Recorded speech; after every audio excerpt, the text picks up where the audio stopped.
ಪರವಾಗಿ ಆತ್ಮೀಯವಾದ ಸ್ವಾಗತವನ್ನು ಕೋರ್ತಾ ಇದ್ದೀನಿ. ಸತತವಾಗಿ 4 ವಾರಗಳಿಂದ ಉಪನಿಷತ್ತುಗಳ ಸಾರವನ್ನು ನಮ್ಮೆಲ್ಲರಿಗೂ ಉಣಬಡಿಸುತ್ತಿದ್ದಾರೆ. ನಾವು ಯಾವ ರೀತಿ ಧನ್ಯ ಜೀವನವನ್ನು ನಡೆಸಬಹುದು ಅನ್ನೋದನ್ನ ಉಪನಿಷತ್ತುಗಳ ಮೂಲಕ ತುಂಬಾ ಚೆನ್ನಾಗಿ ತಿಳಿಸ್ಕೊಡ್ತಾ ಇದ್ದಾರೆ. ಮೊದಲೆರಡು ವಾರಗಳಲ್ಲಿ ಉಪನಿಷತ್ ಅಂದ್ರೇನು, ಅದರ ಉಗಮ ಹೇಗಾಯ್ತು, ಉಪನಿಷತ್ತುಗಳಲ್ಲಿ ಮೊದಲನೆಯದಾದ ಈಶಾವ್ಯಾಸೋಪನಿಷತ್ ಇದರ ಬಗ್ಗೆ ಸವಿಸ್ತಾರವಾಗಿ ತಿಳಿಸ್ಕೊಟ್ರು. ಈ ದಿನ ಕೇನೋಪನಿಷತ್ ಎರಡನೇ ಉಪನಿಷತ್ ಇದರ ಮುಂದುವರೆದ ಭಾಗವನ್ನು ಪ್ರಸ್ತುತಪಡಿಸುತ್ತಿದ್ದಾರೆ. ಅವರಿಗೆ ಮತ್ತೊಮ್ಮೆ ಸ್ವಾಗತವನ್ನು ಕೋರುತ್ತಾ ಈ ವೇದಿಕೆಗೆ ಅವರನ್ನು ಆಹ್ವಾನಿಸೋಣ. ಗುರುಗಳೇ, ದಯವಿಟ್ಟು ತಾವು ಈ ವೇದಿಕೆಯನ್ನು ಅಲಂಕರಿಸಬೇಕಾಗಿ ವಿನಂತಿ.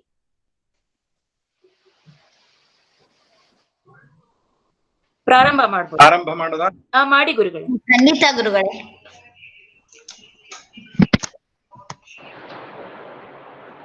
ಓಂ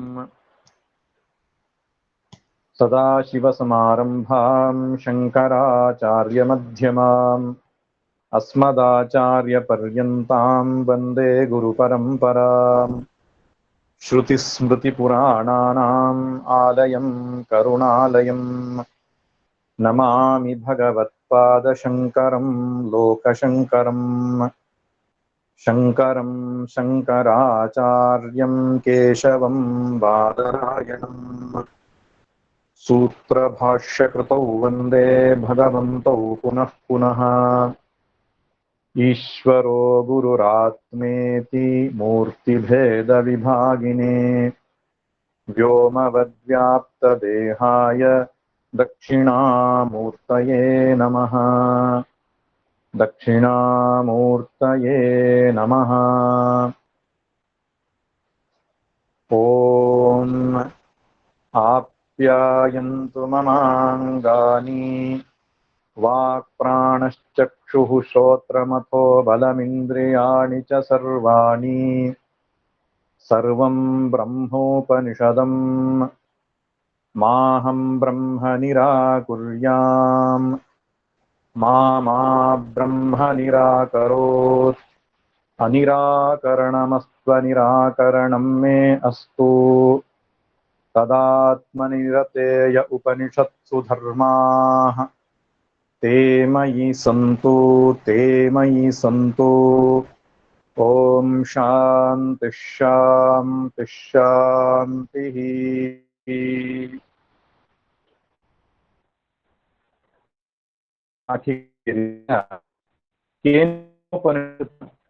ಪರಿಚಯ. ಹಿಂದಿನ ಉಪನ್ಯಾಸದಲ್ಲಿ ಕೇನೋಪನಿಷತ್ತು ಅಂದ್ರೆ ಏನು, ಎಷ್ಟು ಮಂತ್ರಗಳಿವೆ, ಮತ್ತೆ ಅದು ಹೇಗೆ ಆರಂಭವಾಯಿತು, ಶಿಷ್ಯನ ಪ್ರಶ್ನೆಯ ತಾತ್ಪರ್ಯ ಏನು, ಅದಕ್ಕೆ ಗುರುಗಳು ಯಾವ ರೀತಿ ಉತ್ತರ ಕೊಟ್ಟರು, ಮತ್ತೆ ಶಾಂತಿ ಮಂತ್ರ ಆಪ್ಯಾಯಂತ ಮಮಾಂಗಾನಿ ಅಂತಕ್ಕಂತಹ ಒಂದು ಶಾಂತಿ ಮಂತ್ರದ ಅರ್ಥ ಏನು ಎಂಬುದನ್ನು ನಾವು ಚಿಂತನೆ ಮಾಡಿದ್ದೆವು. ಶಾಂತಿ ಮಂತ್ರದ ವಿಷಯದಲ್ಲಿ ಸತ್ಸಂಗ ಆದ್ಮೇಲೆ ಕೆಲವರು ಪ್ರಶ್ನೆಯನ್ನು ಕೇಳಿದ್ರು. ಸ್ವಲ್ಪ ನೆಟ್ಟಿನ ಪ್ರಾಬ್ಲಮ್ ಇಂದಾಗಿ ಸ್ಪಷ್ಟವಾಗಿ ಕೇಳಿಸಿರ್ಲಿಲ್ಲ ಅಂತ. ಅದಕ್ಕೆ ಅದರ 4ನೆಯ ಭಾಗ ತದಾತ್ಮನಿರತೇಯ ಉಪನಿಷತ್ಸು ಧರ್ಮಾಃ ತೇ ಮಯಿ ಸಂತು ತೇ ಮಯಿ ಸಂತು, ಅದಕ್ಕೆ ಸಂಬಂಧಪಟ್ಟ ಪ್ರಶ್ನೆ ಅಂತ ನಾನು ಭಾವಿಸ್ತೇನೆ. ಈ ಶಾಂತಿ ಮಂತ್ರದಲ್ಲಿ 4 ವಿಧದ ಪ್ರಾರ್ಥನೆಯನ್ನ ಮಾಡಿಕೊಂಡಿದ್ದಾರೆ. ಮೊದಲನೇದಾಗಿ ನಮ್ಮ ದೇಹ ಮತ್ತು ಇಂದ್ರಿಯಗಳು ಪುಷ್ಟಿಕರವಾಗಿರಲಿ ಅಂತ. ದೇಹ ಆರೋಗ್ಯಯುತವಾಗಿದ್ರೆ ಮನಸ್ಸು ಚೆನ್ನಾಗಿರ್ತದೆ, ಮನಸ್ಸು ಚೆನ್ನಾಗಿದ್ರೆ ಸಾಧನೆಗೆ ಅನುಕೂಲಕರವಾಗಿರ್ತದೆ. ಆದ್ರಿಂದ ದೇಹ ಮನಸ್ಸು ಎರಡೂ ಕೂಡ ಆರೋಗ್ಯಯುತವಾಗಿರ್ಬೇಕು ಅನ್ನುವಂಥದ್ದು ಮೊದಲನೆಯದು ಪ್ರಾರ್ಥನೆ. ಎರಡನೇದು ಶ್ರದ್ಧೆಯ ಸುರಕ್ಷಿತತೆಗಾಗಿ ಪ್ರಾರ್ಥನೆ ಮಾಡಿದ್ದಾರೆ. ನಾನು ಎಂದೆಂದೂ ದೇವರನ್ನು ನಿರಾಕರಿಸದೇ ಇರಲಿ ಅಂತ, ದೇವರಿಲ್ಲ ಅಂತಕ್ಕಂಥ ಭಾವ ನನ್ನಲ್ಲಿ ಎಂದೆಂದೂ ಬರದೇ ಇರಲಿ. ಎಂತಹ ಕಷ್ಟಗಳು ಬಂದರೂ ಕೂಡ ದೇವರಿದ್ದಾನೆ, ದೇವರು ಕಾಪಾಡ್ತಾನೆ ಎನ್ನುವ ಭಾವವೇ ನನ್ನಲ್ಲಿ ಸ್ಫುರಿಸ್ಲಿ, ಶ್ರದ್ಧೆಯ ನಿರಾಕರಣೆ ಆಗದೇ ಇರಲಿ ಅನ್ನುವಂಥದ್ದು ಎರಡನೇ ಪ್ರಾರ್ಥನೆ. ಮೂರನೇದು ಈಶ್ವರನು ಕೂಡ ನನ್ನ ನಿರಾಕರಿಸದೇ ಇರಲಿ ಅಂತ. ಇದೊಂಥರ ವಿಚಿತ್ರ ಅನ್ಸ್ಬೋದು. ಈಶ್ವರ ನಿರಾಕರಿಸೋ, ಯಾಕಂದ್ರೆ ಜಗತ್ನಲ್ಲಿ ನಮ್ಮನ್ನು ಇರತಕ್ಕಂತಹ ವ್ಯಕ್ತಿ ಯಾರಾದ್ರೂ ಇದ್ರೆ ಅದು ಈಶ್ವರ ಮಾತ್ರ. ಮತ್ತೊಮ್ಮೆ ಹೇಳ್ತೇನೆ, ನಾವು ಎಷ್ಟೇ ತಪ್ಪು ಮಾಡ್ಲಿ, ಎಂತಹದ್ದೇ ದ್ರೋಹ ಮಾಡ್ಲಿ, ಎಷ್ಟೇ ಪಾಪ ಮಾಡ್ಲಿ, ನಮ್ಮನ್ನ ನಿರಾಕರಿಸದೇ ಇರತಕ್ಕಂತಹ ವ್ಯಕ್ತಿ ಒಬ್ಬನಿದ್ರೆ ಅವನು ಭಗವಂತ ಮಾತ್ರ. ಒಂದೊಮ್ಮೆ ನಾವೆಲ್ಲ ಮಾಡಿರೋ ತಪ್ಪುಗಳಿಗೆ ಅವನು ಶಿಕ್ಷಿಸುವುದಾಗಿದ್ರೆ ನಾವು ಭೂಮಿಯ ಮೇಲೆ ಇರ್ತಿರ್ಲಿಲ್ಲ. ಎಲ್ಲರಿಗೂ ಗೊತ್ತು ವಿಷಯ. ನಮ್ಮನ್ನ ಕ್ಷಮಿಸಿದ್ದಾನೆ, ಕ್ಷಮಿಸ್ತಾ ಇದ್ದಾನೆ, ಕ್ಷಮಿಸ್ತಾ ಇರ್ತಾನೆ ಕೂಡ. ಎಷ್ಟು ಆಶ್ಚರ್ಯ ಅಂದ್ರೆ, ದೇವರನ್ನ ಮಾತ್ರ ಕಾಪಾಡುವುದಲ್ಲ ಅವನು, ದೇವರನ್ನ ನಂಬದೇ ಇರತಕ್ಕಂತಹ ನಾಸ್ತಿಕರನ್ನು ಕೂಡ ಕಾಪಾಡುವುದು ಭಗವಂತನೇ. ಅವನು ನಿರಾಕರಿಸುವುದೇ ಇಲ್ಲ. ಆದ್ರಿಂದ ದೇವರು ನನ್ನನ್ನು ನಿರಾಕರಿಸದೇ ಇರಲಿ ಅನ್ನೋ ಮಾತಿಗೆ ಅರ್ಥ ಏನು ಅಂದ್ರೆ, ಈಶ್ವರನ ಅನುಗ್ರಹ, ದೇವರ ಅನುಗ್ರಹ ನನ್ನ ಮೇಲೆ ಸದಾ ಇರಲಿ ಅಂತ. ದೇವರ ಅನುಗ್ರಹ ಅನ್ನೋ ಶಬ್ದಕ್ಕೆ ಏನರ್ಥ? ನನ್ನ ಸಾಧನಾ ಮಾರ್ಗದಲ್ಲಿ ಬರತಕ್ಕಂಥ ವಿಘ್ನಗಳು, ಪ್ರತಿಬಂಧಕಗಳು ಅಂತ ಏನ್ ಹೇಳ್ತೇವೆ, ಅದನ್ನೆಲ್ಲ ನಿವಾರಣೆ ಮಾಡ್ಲಿ, ಸಾಧನಾ ಮಾರ್ಗವನ್ನು ಸುಗಮಗೊಳಿಸ್ಲಿ ಎಂಬುದಾಗಿ ಇಲ್ಲಿ. ಆದ್ದರಿಂದ ಬ್ರಹ್ಮ ಇರಲಿ, ಬ್ರಹ್ಮ ಅನಿರಾಕರಣಮತ್ವ ನಿರಾಕರಣಮ್ಮೇ ಅಸ್ತು. ನಾನು ಬ್ರಹ್ಮವು ನಿರಾಕರಿಸದೇ ಇರಲಿ, ಬ್ರಹ್ಮವು ನನ್ನನ್ನ ನಿರಾಕರಿಸದೇ ಇರಲಿ, ಬ್ರಹ್ಮ ಪೂರ್ಣ ಪ್ರಮಾಣದಲ್ಲಿ ಅನುಗ್ರಹಿಸಲಿ ಅಂತ. ನಾಲ್ಕನೆಯ ಪ್ರಾರ್ಥನೆ ಏನಂತೆ, ಉಪನಿಷತ್ತುಗಳಲ್ಲಿ ಹೇಳಿರತಕ್ಕಂತಹ ಧರ್ಮಗಳು, ಧರ್ಮ ಅಂದ್ರೆ ಸದ್ಗುಣಗಳು ಅಂತ, ಜೀವನ ಮೌಲ್ಯಗಳು ಅಂತ, ಅವೆಲ್ಲವೂ ನನ್ನಲ್ಲಿ ಒಡಮೂಡ್ಲಿ ಅಂತ ಪ್ರಾರ್ಥನೆ. ಉಪನಿಷತ್ಸು ಯಹ ಧರ್ಮಾಹ ನಿರತೆ ತದಾತ್ಮನಿ ಮಯಿ ಸಂತು. ಉಪನಿಷತ್ತುಗಳಲ್ಲಿ ಯಾವ ಧರ್ಮಗಳು, ಜ್ಞಾನ ಎಂಬುದಾಗಿ ಕರೆದಾನೆ ಗೀತೆಯಲ್ಲಿ ಭಗವಂತ. ಅಮಾನಿತ್ವಂ ಅದಂಭಿತ್ವಂ ಏತಜ್ಞಾನಮಿತಿ ಪ್ರೋಕ್ತಂ ಅಜ್ಞಾನಂ ಯದತೋನ್ಯತ. ಈ ಜ್ಞಾನ ಅಂದ್ರೆ ಜ್ಞಾನಕ್ಕೆ ಅನುಕೂಲವಾಗಿರತಕ್ಕಂತಹ ಗುಣಗಳು. ಅದಿದ್ರೆ ಮಾತ್ರವೇ ಆತ್ಮಜ್ಞಾನ ಆಗ್ಲಿಕ್ಕೆ ಸಾಧ್ಯ. ಸತ್ಯ, ಅಹಿಂಸೆ, ದಯೆ, ಸರಳತೆ, ತ್ಯಾಗ, ಈ ಮುಂತಾದ ಮೌಲ್ಯಗಳೇನಿದೆ ಅದು ಯಾವನಲ್ಲಿ ಚೆನ್ನಾಗಿ ಇರ್ತದೋ ಅವನಿಗೆ ಮಾತ್ರ ಈಶ್ವರ ಪ್ರಾಪ್ತಿ. ಭಗವದ್ ದರ್ಶನ ಮಾಡಬೇಕಾದ್ರೆ ಧರ್ಮವೇ ಫೌಂಡೇಶನ್.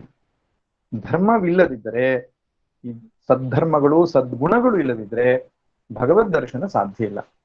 ಅದನ್ನ ಉಪನಿಷತ್ತುಗಳಲ್ಲಿ ಹೇಳಿರತಕ್ಕಂತಹ ಎಲ್ಲ ಮೌಲ್ಯಗಳು, ಎಲ್ಲ ಧರ್ಮಗಳು ನನ್ನಲ್ಲಿ ಅವತರಿಸಲಿ, ನನ್ನಲ್ಲಿ ಬರಲಿ ಎಂಬುದಾಗಿ ನಾಲ್ಕನೆಯ ಪ್ರಾರ್ಥನೆ ಆಗಿದೆ.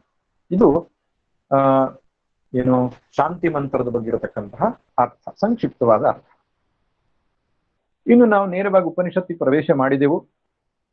ಈ ಉಪನಿಷತ್ತು ನೇರವಾದ ಪ್ರಶ್ನೆಯೊಂದಿಗೆ ಆರಂಭ ಆಗುತ್ತೆ.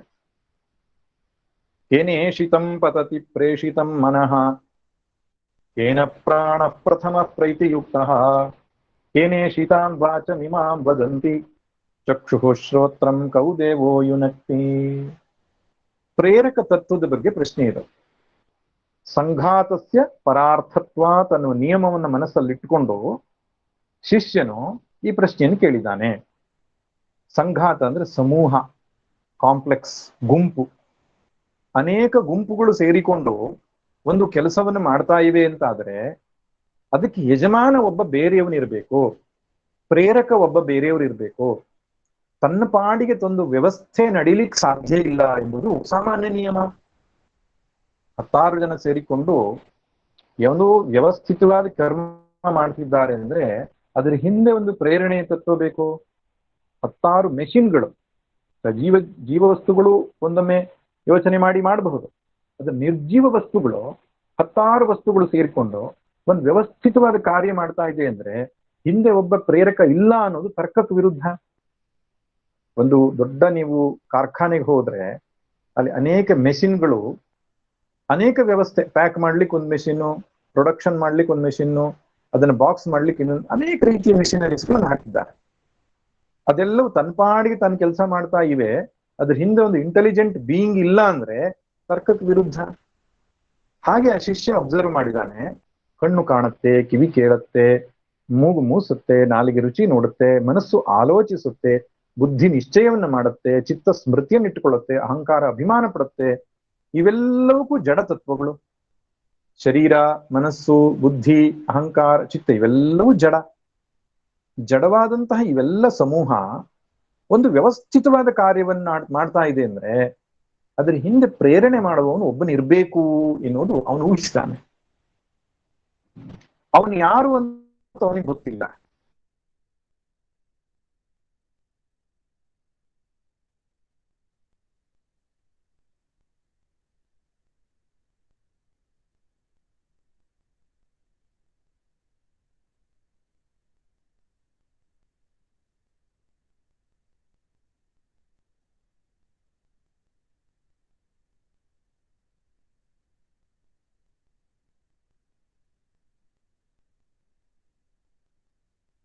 ಕೇಳಿಸ್ತಿಲ್ಲ.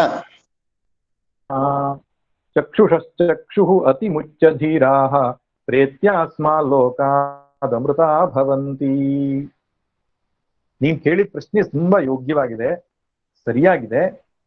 ಅಂತಹ ಒಂದು ತತ್ವ ಇದೆ. ಧಿಯೋ ಯೋ ನಃ ಪ್ರಚೋದಯಾತ್, ನಮ್ಮೆಲ್ಲರ ಬುದ್ಧಿಯನ್ನ ಪ್ರೇರೇಪಿಸುವ ಒಂದು ಸಾಮಾನ್ಯ ಅಂಶ ಅದು ಇದೆ ಎಂಬುದಾಗಿ ಹೇಳಿದ್ದಾರೆ, ಒಪ್ಪಿದ್ದಾರೆ. ಅದು ಯಾವುದು ಅಂತ ನಿರೂಪಣೆ ಮಾಡುವಾಗ ಅದನ್ನು ಸ್ವಲ್ಪ ಒಗಟಾಗಿ ಹೇಳಿದ್ದಾರೆ. ಈ ಅಧ್ಯಾತ್ಮ ತತ್ವದಲ್ಲಿ ಒಗಟಾಗಿ ಮಾತಾಡೋದು ಅನಿವಾರ್ಯ ಅಂತ. ತದೇ ಜತಿ ತನ್ನೇ ಜತಿ ತದ್ದೂರೇ ತದ್ವಂತಿಕೆ. ಈಶಾವಾಸ್ಯದಲ್ಲಿ ನಾವು ನೋಡಿದೆವು. ಅದು ಅಲುಗಾಡತ್ತೆ, ಅದು ಅಲುಗಾಡಲ್ಲ, ಅದು ದೂರ ಇದೆ, ಅದು ಹತ್ರ ಇದೆ. ವಿರೋಧದ ಮಾತುಗಳಿಂದಲೇ ಅದನ್ನು ವರ್ಣಿಸೋದು. ಯಾಕೆಂದ್ರೆ ಅದ್ರ ಹೀಗೆ ಅಂತ ಹೇಳೋದಕ್ಕೆ ಅದಕ್ಕೆ ರೂಪ ಇಲ್ಲ, ಅದಕ್ಕೆ ಗುಣ ಇಲ್ಲ, ಅದಕ್ಕೆ ಜಾತಿ ಇಲ್ಲ, ಅದಕ್ಕೆ ಕ್ರಿಯೆ ಇಲ್ಲ, ಅದಕ್ಕೆ ಸಂಬಂಧ ಇಲ್ಲ. ಒಂದು ವಸ್ತುವನ್ನ ನೀವು ಹೆಸರಿಸಬೇಕಾದ್ರೆ, ಗುರುತಿಸಬೇಕಾದ್ರೆ ಈ 5 ಅಂಶಗಳು ಬೇಕು. ಒಂದು, ಅದಕ್ಕೂ ಪರ್ಟಿಕ್ಯುಲರ್ ಫಾರ್ಮ್ ಇರಬೇಕು, ರೂಪ. ಅದು ದೊಡ್ಡದಾಗಿದೆ, ಅದು ಚಿಕ್ಕದಾಗಿದೆ, ಅದು ಸುಂದರವಾಗಿದೆ, ಅದು ಕಪ್ಪಗಿದೆ, ಅದು ಮುಂತಾದನ್ನು ಹೇಳಲಿಕ್ಕೆ ಒಂದು ರೂಪ ಬೇಕು. ರೂಪ ಇಲ್ಲ ಅದಕ್ಕೆ ಆತ್ಮನಿಗೆ. ಶಬ್ದರ್ಶ ಮಧೋಪವಚ್ಚ ತಥಾರ ಸಂನಿತ್ಯ ಮಗಂಧವಚ್ಚಯತ್. ಅದಕ್ಕೆ ಶಬ್ದ, ಸ್ಪರ್ಶ, ರೂಪ, ರಸ, ಗಂಧ ಯಾವುದೂ ಇಲ್ಲ. ರೂಪ ಇಲ್ಲ, ಆದ್ರಿಂದ ಹೆಸರು ಹೇಳಿ ಕರೀಲಿಕ್ಕಾಗಲ್ಲ. ಸರಿ, ಏನಾದ್ರೂ ಗುಣ ಇದೆಯಾ ಅಂದ್ರೆ ಯಾವ ಗುಣವೂ ಇಲ್ಲ. ಗುಣ ಅನ್ನುವಂಥದ್ದು ದ್ರವ್ಯವನ್ನ ಆಶ್ರಯಿಸುತ್ತೆ. ನೀರು ತಣ್ಣಗಿದೆ, ತಣ್ಣನೆ ಅನ್ನೋದು ಗುಣ ನೀರಿನಲ್ಲಿರೋದು. ಗಾಳಿ ಬೀಸುತ್ತೆ, ಬೀಸುವಿಕೆ ವಾಯುವಿನ ಗುಣ. ಅಗ್ನಿ ಸುಡುತ್ತೆ, ಬಿಸಿಯಾಗಿರುವಿಕೆ ಅನ್ನುವಂಥದ್ದು ಬೆಂಕಿಯ ಗುಣ. ಆ ರೀತಿ ಆತ್ಮನಲ್ಲಿ ಏನಾದ್ರೂ ಗುಣವಿದ್ರೆ ಆ ಗುಣದಿಂದ ಗುರುತಿಸಬಹುದಿತ್ತು. ಅದರಲ್ಲಿ ಯಾವ ಗುಣವೂ ಇಲ್ಲ, ಅದು ದ್ರವ್ಯವೇ ಅಲ್ಲ. ಗುಣ ಇರೋದು ಹೇಗೆ ಸಾಧ್ಯ? ಇನ್ನು ಗುಣ ಆಯ್ತು, ಇಲ್ಲ.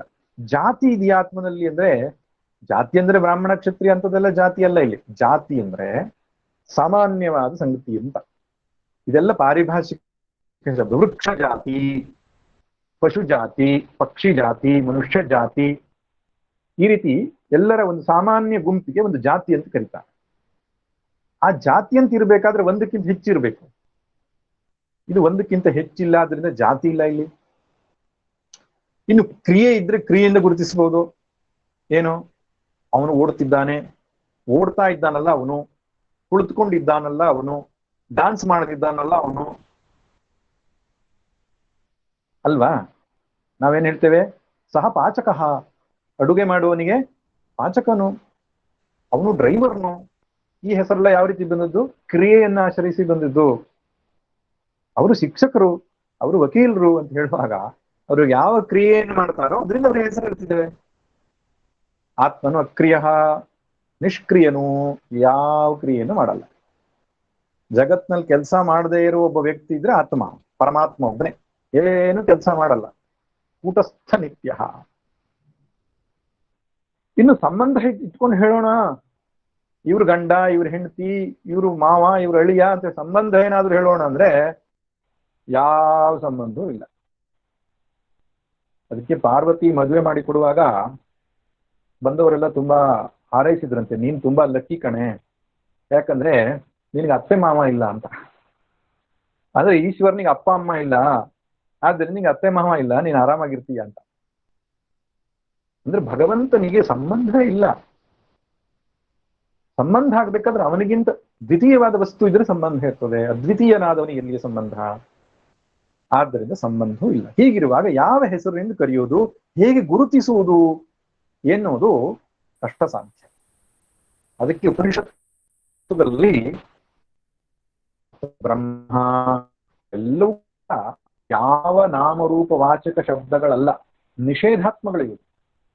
ಸತ್ಯಂ ಜ್ಞಾನಮನಂತಂ ಬ್ರಹ್ಮ ಸಚ್ಚಿದಾನಂದ ಅಂತ ಕರೆದ್ರು ಅಲ್ವಾ? ಸಚ್ಚಿದಾನಂದ್ರೆ ಏನೋ ಹೆಸರನ್ನು ತಿಳ್ಕೊಳ್ಬೇಡಿ. ಅಸತ್ ನಿರಾಕರಣೆ, ಅಚಿತ್ ನಿರಾಕರಣೆ, ದುಃಖ ನಿರಾಕರಣೆಯ ಮೂಲಕ ಅಸದ್ವ್ಯಾವೃತ್ತಿ ಲಕ್ಷಣ. ಅಸದ್ವ್ಯಾವೃತ್ತಿ ಅಂದ್ರೆ ಎಲ್ಲವನ್ನ ನಿರಾಕರಿಸಿ ನಿರಾಕರಿಸಿ ನಿರಾಕರಿಸಿ ಕೊನೆಗೆ ಯಾವುದು ಉಳಿಯುತ್ತೋ ಅದು ಬ್ರಹ್ಮ ಅಂತ. ಬ್ರಹ್ಮವನ್ನು ಹೇಳಬೇಕಾದ್ರೆ ದೊಡ್ಡವರು ಸುಮ್ಮನೆ ಇದ್ಬಿಡ್ತಾರಂತೆ. ದಕ್ಷಿಣಾಮೂರ್ತಿ ಹತ್ರ ಋಷಿಗಳೆಲ್ಲ ಬಂದು ಬ್ರಹ್ಮದ ಬಗ್ಗೆ ತಿಳಿಸ್ಕೊಡಿ, ಬ್ರಹ್ಮ ಅಂದ್ರೆ ಆತ್ಮದ ಬಗ್ಗೆ ತಿಳಿಸ್ಕೊಡಿ ಅಂತ ಹೇಳಿದಾಗ ಅವಚನೇನ ಪ್ರೋವಾಚ, ಸುಮ್ಮನೆ ಇದ್ಬಿಟ್ರಂತ. ಸುಮ್ಮನೆ ಇರೋದಂದ್ರೆ ಏನು? ಏನು ಹೇಳಲಿಕ್ಕಾಗಲ್ಲ ಅಂತ. ಸುಮ್ಮನೆ ಇದ್ದ ತಕ್ಷಣ ಇಲ್ಲ ಅಂತ ಅರ್ಥ ಅಲ್ಲ, ಅದು ಇದೆ, ಅದರ ಬಗ್ಗೆ ಇದಮಿತ್ತಂ ಅಂತ ಹೇಳಲಿಕ್ಕೆ ಆಗಲ್ಲ. ಇದಮಿತ್ತಂ ಅಂದ್ರೆ ನಾಮರೂಪ ಕ್ರಿಯೆ ಇಲ್ಲದೆ ಇರೋದ್ರಿಂದ ಲೌಕಿಕ ಶಬ್ದಗಳಿಂದ ಅದನ್ನು ಹೇಳಲಿಕ್ಕೆ ಆಗಲ್ಲ. ಆದರೂ ಶ್ರುತಿ ಅದನ್ನು ತಿಳಿಸಿಕೊಟ್ಟಿದೆ. ಯಾವ ರೀತಿ ತಿಳಿಸಿಕೊಟ್ಟಿದೆ ಅಂತ ಮುಂದಕ್ಕೆ ನೋಡೋಣ. ಈ ರೀತಿಯಾಗಿ ನಿಷೇಧಾತ್ಮಕವಾಗಿ ತಿಳಿಸಿಕೊಡುತ್ತೆ. ಶ್ರೋತ್ರಸ್ಯ ಶ್ರೋತ್ರಂ, ಕಣ್ಣಿಗೆ ಕಣ್ಣು, ಕಿವಿಗೆ ಕಿವಿ, ಮನಸ್ಸಿಗೆ ಮನಸ್ಸು, ಪ್ರಾಣಕ್ಕೆ ಪ್ರಾಣ ಅಂಥ ಒಂದು ಪ್ರೇರಕ ವಸ್ತು ಇದೆ. ಅದ್ರ ಗುರುತಿಸೋದು ಹೇಗೆ? ದೇಹವನ್ನ, ಇಂದ್ರಿಯಗಳನ್ನ, ಮನಸ್ಸನ್ನ, ಬುದ್ಧಿಯನ್ನ, ಅಹಂಕಾರವನ್ನ ನಿರಾಕರಣೆ ಮಾಡಿ ಏತಮನ್ನಮಯಮಾತ್ಮಾನಮುಪಸಂಕ್ರಮ್ಯ ಏತಂ ಪ್ರಾಣಮಯಮಾತ್ಮಾನಮುಪಸಂಕ್ರಮ್ಯ ಏತಂ ಮನೋಮಯಮಾತ್ಮಾನಮುಪಸಂಕ್ರಮ್ಯ ಏತದಾನಂದಮಯಮಾತ್ಮಾನಮುಪಸಂಕ್ರಮ್ಯ. ಉಪಸಂಕ್ರಮಣ ಅಂದ್ರೆ ಅದು ನಿರಾಕರಣೆ ಮಾಡಿ ದಾಟೋದು ಅಂತ ಅರ್ಥ. ಆವಾಗ ಏನು ಉಳಿಯುತ್ತೋ, ಉಚ್ಚಿಷ್ಟ ಗಣಪತಿ, ಉಚ್ಚಿಷ್ಟ ಅಂದ್ರೇನು? ಶೇಷ, ಕೊನೆ ಉಳಿಯೋ ವಸ್ತು ಅದು. ರಿಮೈಂಡರ್ ಯಾವುದು ಅಲ್ಟಿಮೇಟ್ಲಿ ರಿಮೇನ್ ಆಗ್ಬಿಡ್ತು, ರಿಮೈಂಡರ್. ಆ ಶೇಷ ವಸ್ತು ತನ್ನ ಪಾಡಿಗೆ ತಾನಿರತಕ್ಕಂಥದ್ದು ಪರಬ್ರಹ್ಮ ವಸ್ತು. ಅದನ್ನ ಅರಿತುಕೊಳ್ಬೇಕು ಅಂತ ಗುರುಗಳು ಬೋಧನೆಯನ್ನು ಕೊಟ್ಟರು. ಅಂತಹ ಒಂದು ಪ್ರೇರಕ ವಸ್ತು ಇದೆ, ಅದು ಸರ್ವಾಂತರವಾಗಿದೆ, ಎಲ್ಲದಕ್ಕಿಂತ ಒಳಗಿದೆ, ಅದು ನಿನ್ನ ನಿಜ ಸ್ವರೂಪವಾಗಿದೆ. ಅದನ್ನು ಅರಿತುಕೊಳ್ಳುವುದರಿಂದ ಮೋಕ್ಷ ಪ್ರಾಪ್ತಿಯಾಗತ್ತೆ ಎಂಬುದಾಗಿ ಕೂಡ ಹೇಳಿದ್ರು. ಪ್ರೇತ್ಯಾಸ್ಮಾಲೋಕಾದಮೃತ ಭವಂತಿ. ಯಾವ ಧೀರ ಪುರುಷನೋ ಆ ಆತ್ಮನನ್ನು ಅರಿತುಕೊಳ್ತಾನೋ ಅವನು ಅಮೃತನಾಗ್ತಾನೆ. ಧೀರ ಅಂದ್ರೆ ಧಿಯಂ ವಿಷಯೇಭ್ಯ ರಾತಿ ಧೀರ. ವಿಷಯ ವಸ್ತುಗಳಿಂದ ಮನಸ್ಸನ್ನು ಒಳಗೆಳೆದುಕೊಳ್ಳಾನೋ, ಅಂತರ್ಮುಖಿ ಆಗ್ತಾನೋ, ಆತ್ಮ ಚಿಂತನೆಯನ್ನ ಮಾಡ್ತಾನೋ ಅವನು ಧೀರ ಪುರುಷ. ಅವನು ಅಮೃತತ್ವವನ್ನು ಪಡಿತಾನೆ. ಹುಟ್ಟು ಸಾವುಗಳಿಲ್ಲದ ಶಾಶ್ವತ ಪದವಿ ಅಮೃತತ್ವ. ಇದು ಅಮೃತತ್ವ ಅಂದ್ರೆ ಸ್ವರ್ಗಲೋಕ ಅಲ್ಲ, ಬ್ರಹ್ಮಲೋಕವೂ ಅಲ್ಲ, ಎಂದೆಂದೂ ಹುಟ್ಟಿಲ್ಲದ ಅಂತಹ ಒಂದು ಸ್ಥಿತಿ ಮೋಕ್ಷ ಎಂಬುದಾಗಿ ಕರೀತಾರೆ. ಆ ಮೋಕ್ಷವನ್ನ ಆತ್ಮಜ್ಞಾನದಿಂದಲೇ ಸಾಧ್ಯ ಎಂಬುದಾಗಿ ಸ್ಪಷ್ಟವಾಗಿ ಹೇಳಿದ್ದಾರೆ. ಅತಿಮುಚ್ಯ, ಅತಿಮುಚ್ಯ ಅಂದ್ರೆ ಅರಿತುಕೊಂಡು, ಯಾರನ್ನ? ಆತ್ಮನನ್ನು ಅರಿತುಕೊಂಡು ಅಮೃತರಾಗ್ತಾರೆ ಧೀರ ಪುರುಷರು ಎಂಬುದಾಗಿ ಹೇಳಿದ್ರು ಗುರುಗಳು. ಇನ್ನು ಉಳಿದೆಲ್ಲ ಮಂತ್ರಗಳು ಇದರ ವಿಶ್ಲೇಷಣೆ, ಇದರ ವಿಸ್ತಾರ. ಮುಂದಿನ ಮಂತ್ರದಲ್ಲಿ ಈ ಆತ್ಮನು ಪ್ರತ್ಯಕ್ಷಾದಿ ಪ್ರಮಾಣಕ್ಕೆ ಗೋಚರ ಅಲ್ಲ ಎಂಬುದನ್ನು ಹೇಳ್ತಾರೆ. ನ ತತ್ರ ಚಕ್ಷುರ್ಗಚ್ಚತಿ ನ ವಾಗ್ಗಚ್ಚತಿ ನೋ ಮನಃ ನ ವಿದ್ಮೋ ನ ವಿಜಾನೀಮೋ ಯಥೈತದನುಶಿಷ್ಯಾತ್. ನ ತತ್ರ ಚಕ್ಷುರ್ಗಚ್ಚತಿ ನ ವಾಗ್ಗಚ್ಚತಿ ನೋ ಮನಃ. ಆ ಆತ್ಮನನ್ನು ಅರಿಬೇಕು ಅಂತ ಕಣ್ಣನ್ನು ದೊಡ್ಡದಾಗಿ ಮಾಡ್ಕೊಂಡು ಹುಡುಕ್ತಾ ಹೋಗ್ಬೇಡ್ರಿ. ನ ತತ್ರ ಚಕ್ಷುರ್ಗಚ್ಚತಿ, ಅಲ್ಲಿ ಕಣ್ಣು ಹೋಗುವುದಿಲ್ಲ. ನ ವಾಗ್ಗಚ್ಚತಿ, ಮಾತಿನಿಂದ ಅದನ್ನು ತಿಳಿಸ್ಲಿಕ್ಕೆ ಆಗೋಲ್ಲ. ನೋ ಮನಃ, ಕಲ್ಪನೆಯನ್ನು ಮಾಡಿಕೊಂಡು ಸಾಕಷ್ಟು ಯುಕ್ತಿಗಳನ್ನ ಬಳಸಿಕೊಂಡು ತರ್ಕದಿಂದ ನಾನು ಅದನ್ನ ತಿಳಿತೇನೆ ಅಂತ ಆ ಕೆಲಸನೂ ಮಾಡ್ಬೇಡ್ರಿ.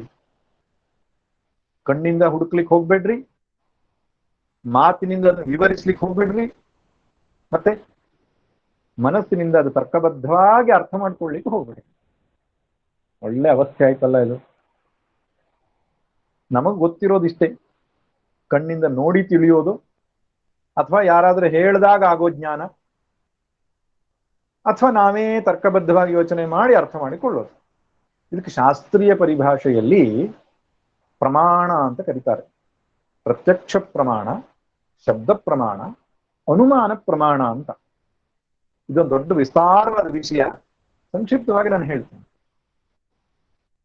ನಮಗೆ ಜೀವನದಲ್ಲಿ ಆಗತಕ್ಕಂತಹ ಎಲ್ಲ ಜ್ಞಾನಗಳು ಶಾಸ್ತ್ರದಲ್ಲಿ ಪ್ರಮೇಯ ಅಂತ ಕರೆದಿದ್ದಾರೆ. ಪ್ರಕರ್ಷೇಣ ಮೀಯತೆ ಅನೇನ ಇತಿ ಪ್ರಮಾ. ಯಾವುದರಿಂದ ನಾವು ಪ್ರಪಂಚವನ್ನು ಅರಿತೇವೋ ತಿಳಿತೇವೋ ಆ ಜ್ಞಾನಕ್ಕೆ ಹೆಸರು ಪ್ರಮೇ. ಜ್ಞಾನ ಉಂಟಾಗಬೇಕಾದ್ರೆ ಪ್ರಮಾಣ ಅನ್ನುವಂಥದ್ದು ಬೇಕು.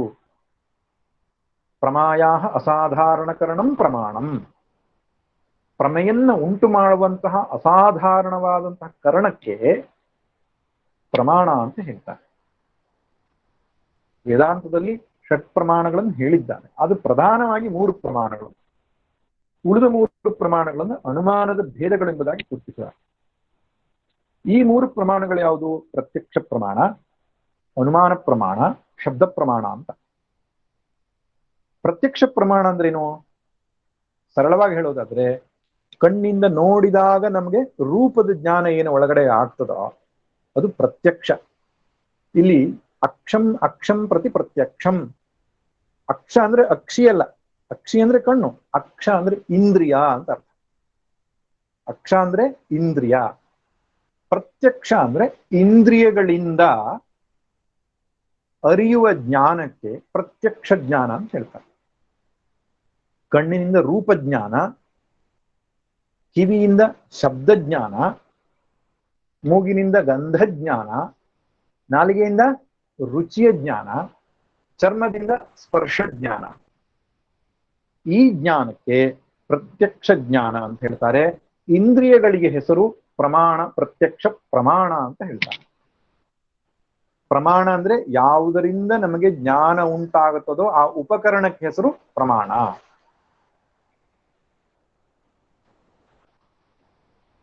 ಕಣ್ಣಿಂದ ನೋಡಿ ರೂಪಜ್ಞಾನ, ಹಾಡುತ್ತಿರುವಂಥದ್ದು ಕಾಗೆಯೋ ಕೋಗಿಲೆಯೋ ಅನ್ನೋದಕ್ಕೆ ಕಣ್ಣು ಪ್ರಮಾಣ ಅಲ್ಲ, ಕಿವಿಗೊಟ್ಟು ಕೇಳಬೇಕು, ಶಬ್ದ ಪ್ರಮಾಣ. ಸುಗಂಧವೋ ದುರ್ಗಂಧವೋ ಕಿವಿ ಗೊತ್ತಾಗಲ್ಲ, ಮೂಗಿನಿಂದ ನಾವು ತಿಳ್ಕೋಬೇಕು. ಹೀಗೆ ಪ್ರತ್ಯಕ್ಷ ಪ್ರಮಾಣ ಅಂತ ಒಂದು, ಅದರಿಂದ ನಮಗೆ ಜ್ಞಾನ ಆಗ್ತದೆ. ಇನ್ನೊಂದು ಅನುಮಾನ ಪ್ರಮಾಣ ಅಂತ. ಅನುಮಾನ ಪ್ರಮಾಣ ಅಂದ್ರೆ ಸ್ವಾಮಿ, ನಮಗೆ ತುಂಬಾ ಅನುಮಾನ ಮಾಡ್ಲಿಕ್ಕೆ ಗೊತ್ತುಂಟ್ರಿ. ಯಾರನ್ನ ನೋಡಿದ್ರು ಅನುಮಾನ. ನಮ್ಗೆ ಮನೆ ಯಜಮಾನರಿಂದ ಹಿಡಿದು ಎಲ್ಲರ ಬಗ್ಗೂ ಅನುಮಾನ. ನಾವು ಕನ್ನಡದಲ್ಲಿ ಬಳಸೋ ಈ ಅನುಮಾನ ಅಲ್ಲ. ನಮ್ಗೆ ಅನುಮಾನ ಅಂದ್ರೆ ಸಂಶಯ ಅಂತ. ಸಂಶಯ ಅನ್ನೋದು ಒಂದು ಜ್ಞಾನ ಅಲ್ಲ, ಸಂಶಯ ಜ್ಞಾನ ಅಲ್ಲ. ವಿಪರೀತ ಜ್ಞಾನ, ಸಂಶಯ ಜ್ಞಾನಗಳು ಅಜ್ಞಾನಗಳೇ ಎಂಬುದಾಗಿ ಶಂಕರ ಭಗವತ್ಪಾದರು ಹೇಳ್ತಾರೆ. ಆದ್ರೆ ಅನುಮಾನ ಅನ್ನೋ ಶಬ್ದಕ್ಕೆ ಏನರ್ಥ ನೋಡಿ. ಪಾರಿಭಾಷಿಕ ಶಬ್ದಗಳು ನಮ್ಮ ಬಳಕೆಯ ಭಾಷೆಯಲ್ಲಿ ಅನ್ಯಾರ್ಥವನ್ನು ಪಡೆದಿರ್ತದದು. ಆದ್ದರಿಂದ ಶಾಸ್ತ್ರಕ್ಕೆ ಹೋಗಿ ಅದನ್ನ ಅರ್ಥ ಮಾಡಿಕೊಳ್ಬೇಕು. ಅನುಮಾನ ಅಂದ್ರೆ, ಅನು ಅಂದ್ರೆ ಪ್ರತ್ಯಕ್ಷವನ್ನು ಅನುಸರಿಸಿ ಅಂತ, ಮಾನ ಅಂದ್ರೆ ಜ್ಞಾನ. ಪ್ರತ್ಯಕ್ಷ ಪ್ರಮಾಣವನ್ನು ಆಶ್ರಯಿಸಿಕೊಂಡು ಉಂಟಾಗುವ ಮತ್ತೊಂದು ಜ್ಞಾನಕ್ಕೆ ಅನುಮಾನ ಅಂತ ಹೇಳ್ತಾರೆ. ಈಗ ಉದಾಹರಣೆ ಕೊಡ್ಬೇಕು ಅಂದ್ರೆ, ದೂರದಲ್ಲಿ ಪರ್ವತದಲ್ಲಿ ಹೊಗೆ ಕಾಣ್ತಾ ಇದೆ ನೋಡಿ. ಪರ್ವತದ ಹಿಂಭಾಗದಲ್ಲಿ ಹೊಗೆ ಕಾಣ್ತಾ ಇದೆ. ಹೊಗೆ ಹೇಗೆ ಬಂತು ಅಂತ ನಮ್ಗೆ ಕಾಣಿಸ್ತಾ ಇಲ್ಲ ಇಲ್ಲಿಂದ, ಯಾಕಂದ್ರೆ ಪರ್ವತ ಅಡ್ಡ ಇದೆ, ಹೊಗೆ ಮಾತ್ರ ಕಾಣ್ತಾ ಇದೆ ಮೇಲಕ್ಕೆ. ಆವಾಗ ನಾವೇನ್ ಹೇಳ್ತೇವೆ, ಅಲ್ಲಿ ಬೆಂಕಿ ಇದೆ ಸ್ವಾಮಿ ಅಂತ. ಅಲ್ರಿ, ನೀವು ಬೆಂಕಿ ನೋಡ್ಲಿಲ್ಲ, ಹೊಗೆ ನೋಡಿದ್ದು, ಬೆಂಕಿ ಇದೆ ಅಂತ ಯಾಕೆ ಹೇಳ್ತಿದ್ದೀರಿ ಅಂತ ಕೇಳಿದ್ರೆ ನಾವೇನ್ ಹೇಳ್ತೇವೆ, ಎಲ್ಲೆಲ್ಲಿ ಬೆಂಕಿ ಇರುತ್ತದೋ ಅಲ್ಲಲ್ಲಿ ಹೊಗೆ ಇರುತ್ತೆ, ಸಾರಿ, ಎಲ್ಲೆಲ್ಲಿ ಹೊಗೆ ಇರ್ತದೋ ಅಲ್ಲಲ್ಲಿ ಬೆಂಕಿ ಇರುತ್ತೆ ಸ್ವಾಮಿ. ಎತ್ರ ಎತ್ರ ಧೂಮಃ ತತ್ರ ತತ್ರ ವನ್ನಿ. ಇದಕ್ಕೆ ವ್ಯಾಪ್ತಿ ಜ್ಞಾನ ಅಂತ ಹೇಳ್ತಾರೆ ತರ್ಕದ ಭಾಷೆಯಲ್ಲಿ. ಎಲ್ಲೆಲ್ಲಿ ಹೊಗೆ ಇರ್ತದೋ ಅಲ್ಲಿ ಬೆಂಕಿ ಇರಲೇಬೇಕು, ಹೊಗೆ ಇದ್ದಲ್ಲಿ ಬೆಂಕಿ ಇರುತ್ತದೆ. ಈ ಪ್ರತ್ಯಕ್ಷ ಜ್ಞಾನವನ್ನು ಆಶ್ರಯಿಸಿ ಹೊಗೆಯನ್ನು ನೋಡಿ ಬೆಂಕಿಯನ್ನು ನಾವು ತಿಳಿದುಕೊಂಡೆವು, ಊಹಿಸಿದೆವಲ್ಲ. ಊಹೆ ಒಂದು ಜ್ಞಾನ ಅಲ್ಲ, ತಿಳಿದುಕೊಂಡೆವು, ಯಥಾರ್ಥ ಜ್ಞಾನವಾಯ್ತು ನಮ್ಗೆ, ಅಲ್ಲಿ ಬೆಂಕಿ ಇದೆ. ಇದಕ್ಕೆ ಅನುಮಾನ ಪ್ರಮಾಣ ಅಂತ ಹೇಳ್ತಾರೆ. ಪ್ರತ್ಯಕ್ಷ ಜ್ಞಾನದ ಆಶ್ರಯದಲ್ಲಿ ಲಿಂಗವನ್ನ ನೋಡಿ ಹೇತುವನ್ನ, ಕಾರಣವನ್ನ ಊಹಿಸ್ತಕ್ಕಂಥದ್ದು ಅದು ಅನುಮಾನ ಪ್ರಮಾಣ. ಜೀವನದಲ್ಲಿ ಎಷ್ಟೋ ಅನುಮಾನ ಪ್ರಮಾಣಗಳಿರೋದು, ನೆನಪಿರ್ಲಿ. ಇಂತಹ ತಾರೀಕಿಗೆ ನಮಗೆ ಗ್ರಹಣ ಆಗ್ತದೆ ಅಂತ ಗೊತ್ತಾಗೋದು ಹೇಗೆ? ಗ್ರಹಣ ಆಗೋದು 6 ತಿಂಗಳ ನಂತರ. ಇವಾಗಲೇ ನಾವು ಡೇಟ್ ಹೇಳ್ತೇವೆ, ಖಗ್ರಾಸವೋ ಪೂರ್ಣವೋ ಖಂಡವೋ ಎಲ್ಲ ನಾವು ಹೇಳ್ತೇವೆ ಹೇಗೆ? ಅನುಮಾನ ಪ್ರಮಾಣದಿಂದ, ಗಣಿತದ ಲೆಕ್ಕಾಚಾರ ಹಾಕಿ. ವೈದ್ಯರೊಬ್ಬರು ರಕ್ತ ಪರೀಕ್ಷೆ ಮಾಡಿ ನಿಮಗೆ ಕಾಯಿಲೆ ಇದೆ ಅಂತ ಹೇಳ್ತಾರೆ. ಯಾವುದರಿಂದ? ಕಾಯಿಲೆ ನೋಡ್ಲಿಲ್ಲ ಅವರು, ಅನುಮಾನ ಪ್ರಮಾಣದಿಂದ. ಥರ್ಮಾಮೀಟರ್ ಇಟ್ಬಿಟ್ಟು ಟೆಂಪರೇಚರ್ ಹೇಳಿ ನಿಮ್ಗೆ ಇಷ್ಟು ಜ್ವರ ಬಂದಿದೆ, ನಿಮ್ಗೆ ಇಂತಹ ಸಮಸ್ಯೆ ಇದೆ, ಅನುಮಾನ ಪ್ರಮಾಣದಿಂದ. ಜೀವನದಲ್ಲಿ ಹೆಚ್ಚು ಸಂದರ್ಭಗಳಲ್ಲಿ ನಾವು ಈ ಅನುಮಾನ ಪ್ರಮಾಣವನ್ನು ಬಳಸ್ತಾ ಇರ್ತೇವೆ. ಸರಿ, ಇದು 2ನೇ ಪ್ರಮಾಣ, ತರ್ಕಬದ್ಧವಾದ ಜ್ಞಾನ. 3ನೇದು ಶಬ್ದ ಪ್ರಮಾಣ ಅಂತ ಹೇಳ್ತಾರೆ. ಶಬ್ದ ಪ್ರಮಾಣ ಅಂದ್ರೇನು? ನಂಬಿಕೆಗೆ ಅರ್ಹವಾದ ಮೂಲದಿಂದ ನಾವೊಂದು ಶಬ್ದವನ್ನು ಕೇಳಿದಾಗ ಅದು ನಮಗೆ ಜ್ಞಾನವನ್ನು ಉಂಟು ಮಾಡುತ್ತದೆ. ಉದಾಹರಣೆಗೆ, ಹರಿದ್ವಾರದಲ್ಲಿ ಗಂಗಾ ನದಿ ಇದೆ ಅಂತ ಒಬ್ಬನು ಹೇಳಿದಾನೆ. ಆ ಯಪ್ಪ ಹೋಗಿ ನೋಡ್ಕೊಂಡು ಬಂದಿದ್ದಾನೆ. ಆ ಯಪ್ಪನ ಮೇಲೆ ನಮ್ಗೆ ವಿಶ್ವಾಸ ಇದೆ. ಆಗ ನಾವೇನ್ ನಂಬುತ್ತೇವೆ? ಹರಿದ್ವಾರದಲ್ಲಿ ಗಂಗಾ ನದಿ ಇದೆ. ನಾವು ಬೇರೆಯವ್ರಿಗೆ ಹೇಳ್ತೇವೆ, ಹರಿದ್ವಾರ ಗೊತ್ತಾ? ಅಲ್ಲಿ ಗಂಗಾ ನದಿ ಇದೆ. ನೀ ನೋಡಿದ್ಯಾ? ನಾ ನೋಡಿಲ್ಲ. ನೋಡದೆ ಇರೋದ್ರಿಂದ ಅನುಮಾನನೂ ಮಾಡ್ಲಿಕ್ಕೆ ಆಗ್ತಾ ಇಲ್ಲ. ಮತ್ತೆ ನೀನು ಯಥಾರ್ಥ ಜ್ಞಾನ ಅಂತ ಹೆಂಗ್ ಹೇಳ್ತೀಯ? ಹೇಳಿದ ವ್ಯಕ್ತಿ ನಂಬಿಕೆಗೆ ಅರ್ಹನಾಗಿದ್ದಾನೆ, ಅದನ್ನ ನಾನು ಕೇಳಿಸ್ಕೊಂಡಿದ್ದೇನೆ, ಅದು ಜ್ಞಾನವಾಯ್ತು. ಅದಕ್ಕೆ ಶಬ್ದ ಜ್ಞಾನ ಅಂತ ಹೇಳ್ತಾರೆ. ಈಗ ನಾವು ಹುಟ್ಟಿದಾಗ ನನ್ನ ಅಪ್ಪ ಯಾರೋ ನನ್ನ ಅಮ್ಮ ಯಾರೋ ಗೊತ್ತಿಲ್ಲ. ನನ್ನ ಅಮ್ಮ ಹೇಳಿದ್ಲು, ಏನು? ನಾನಮ್ಮ, ಇವನಪ್ಪ, ಇವನ ಅಜ್ಜ, ನಂಬಿದೆವು. ಯಾಕೆ? ನಂಬಿಕೆ ಅರ್ಹವಾದ ಮೂಲ ಅದು, ಅದು ಮೋಸ ಮಾಡೋದೇ ಇಲ್ಲ. ಯಥಾರ್ಥ ಜ್ಞಾನ ಆಯ್ತು.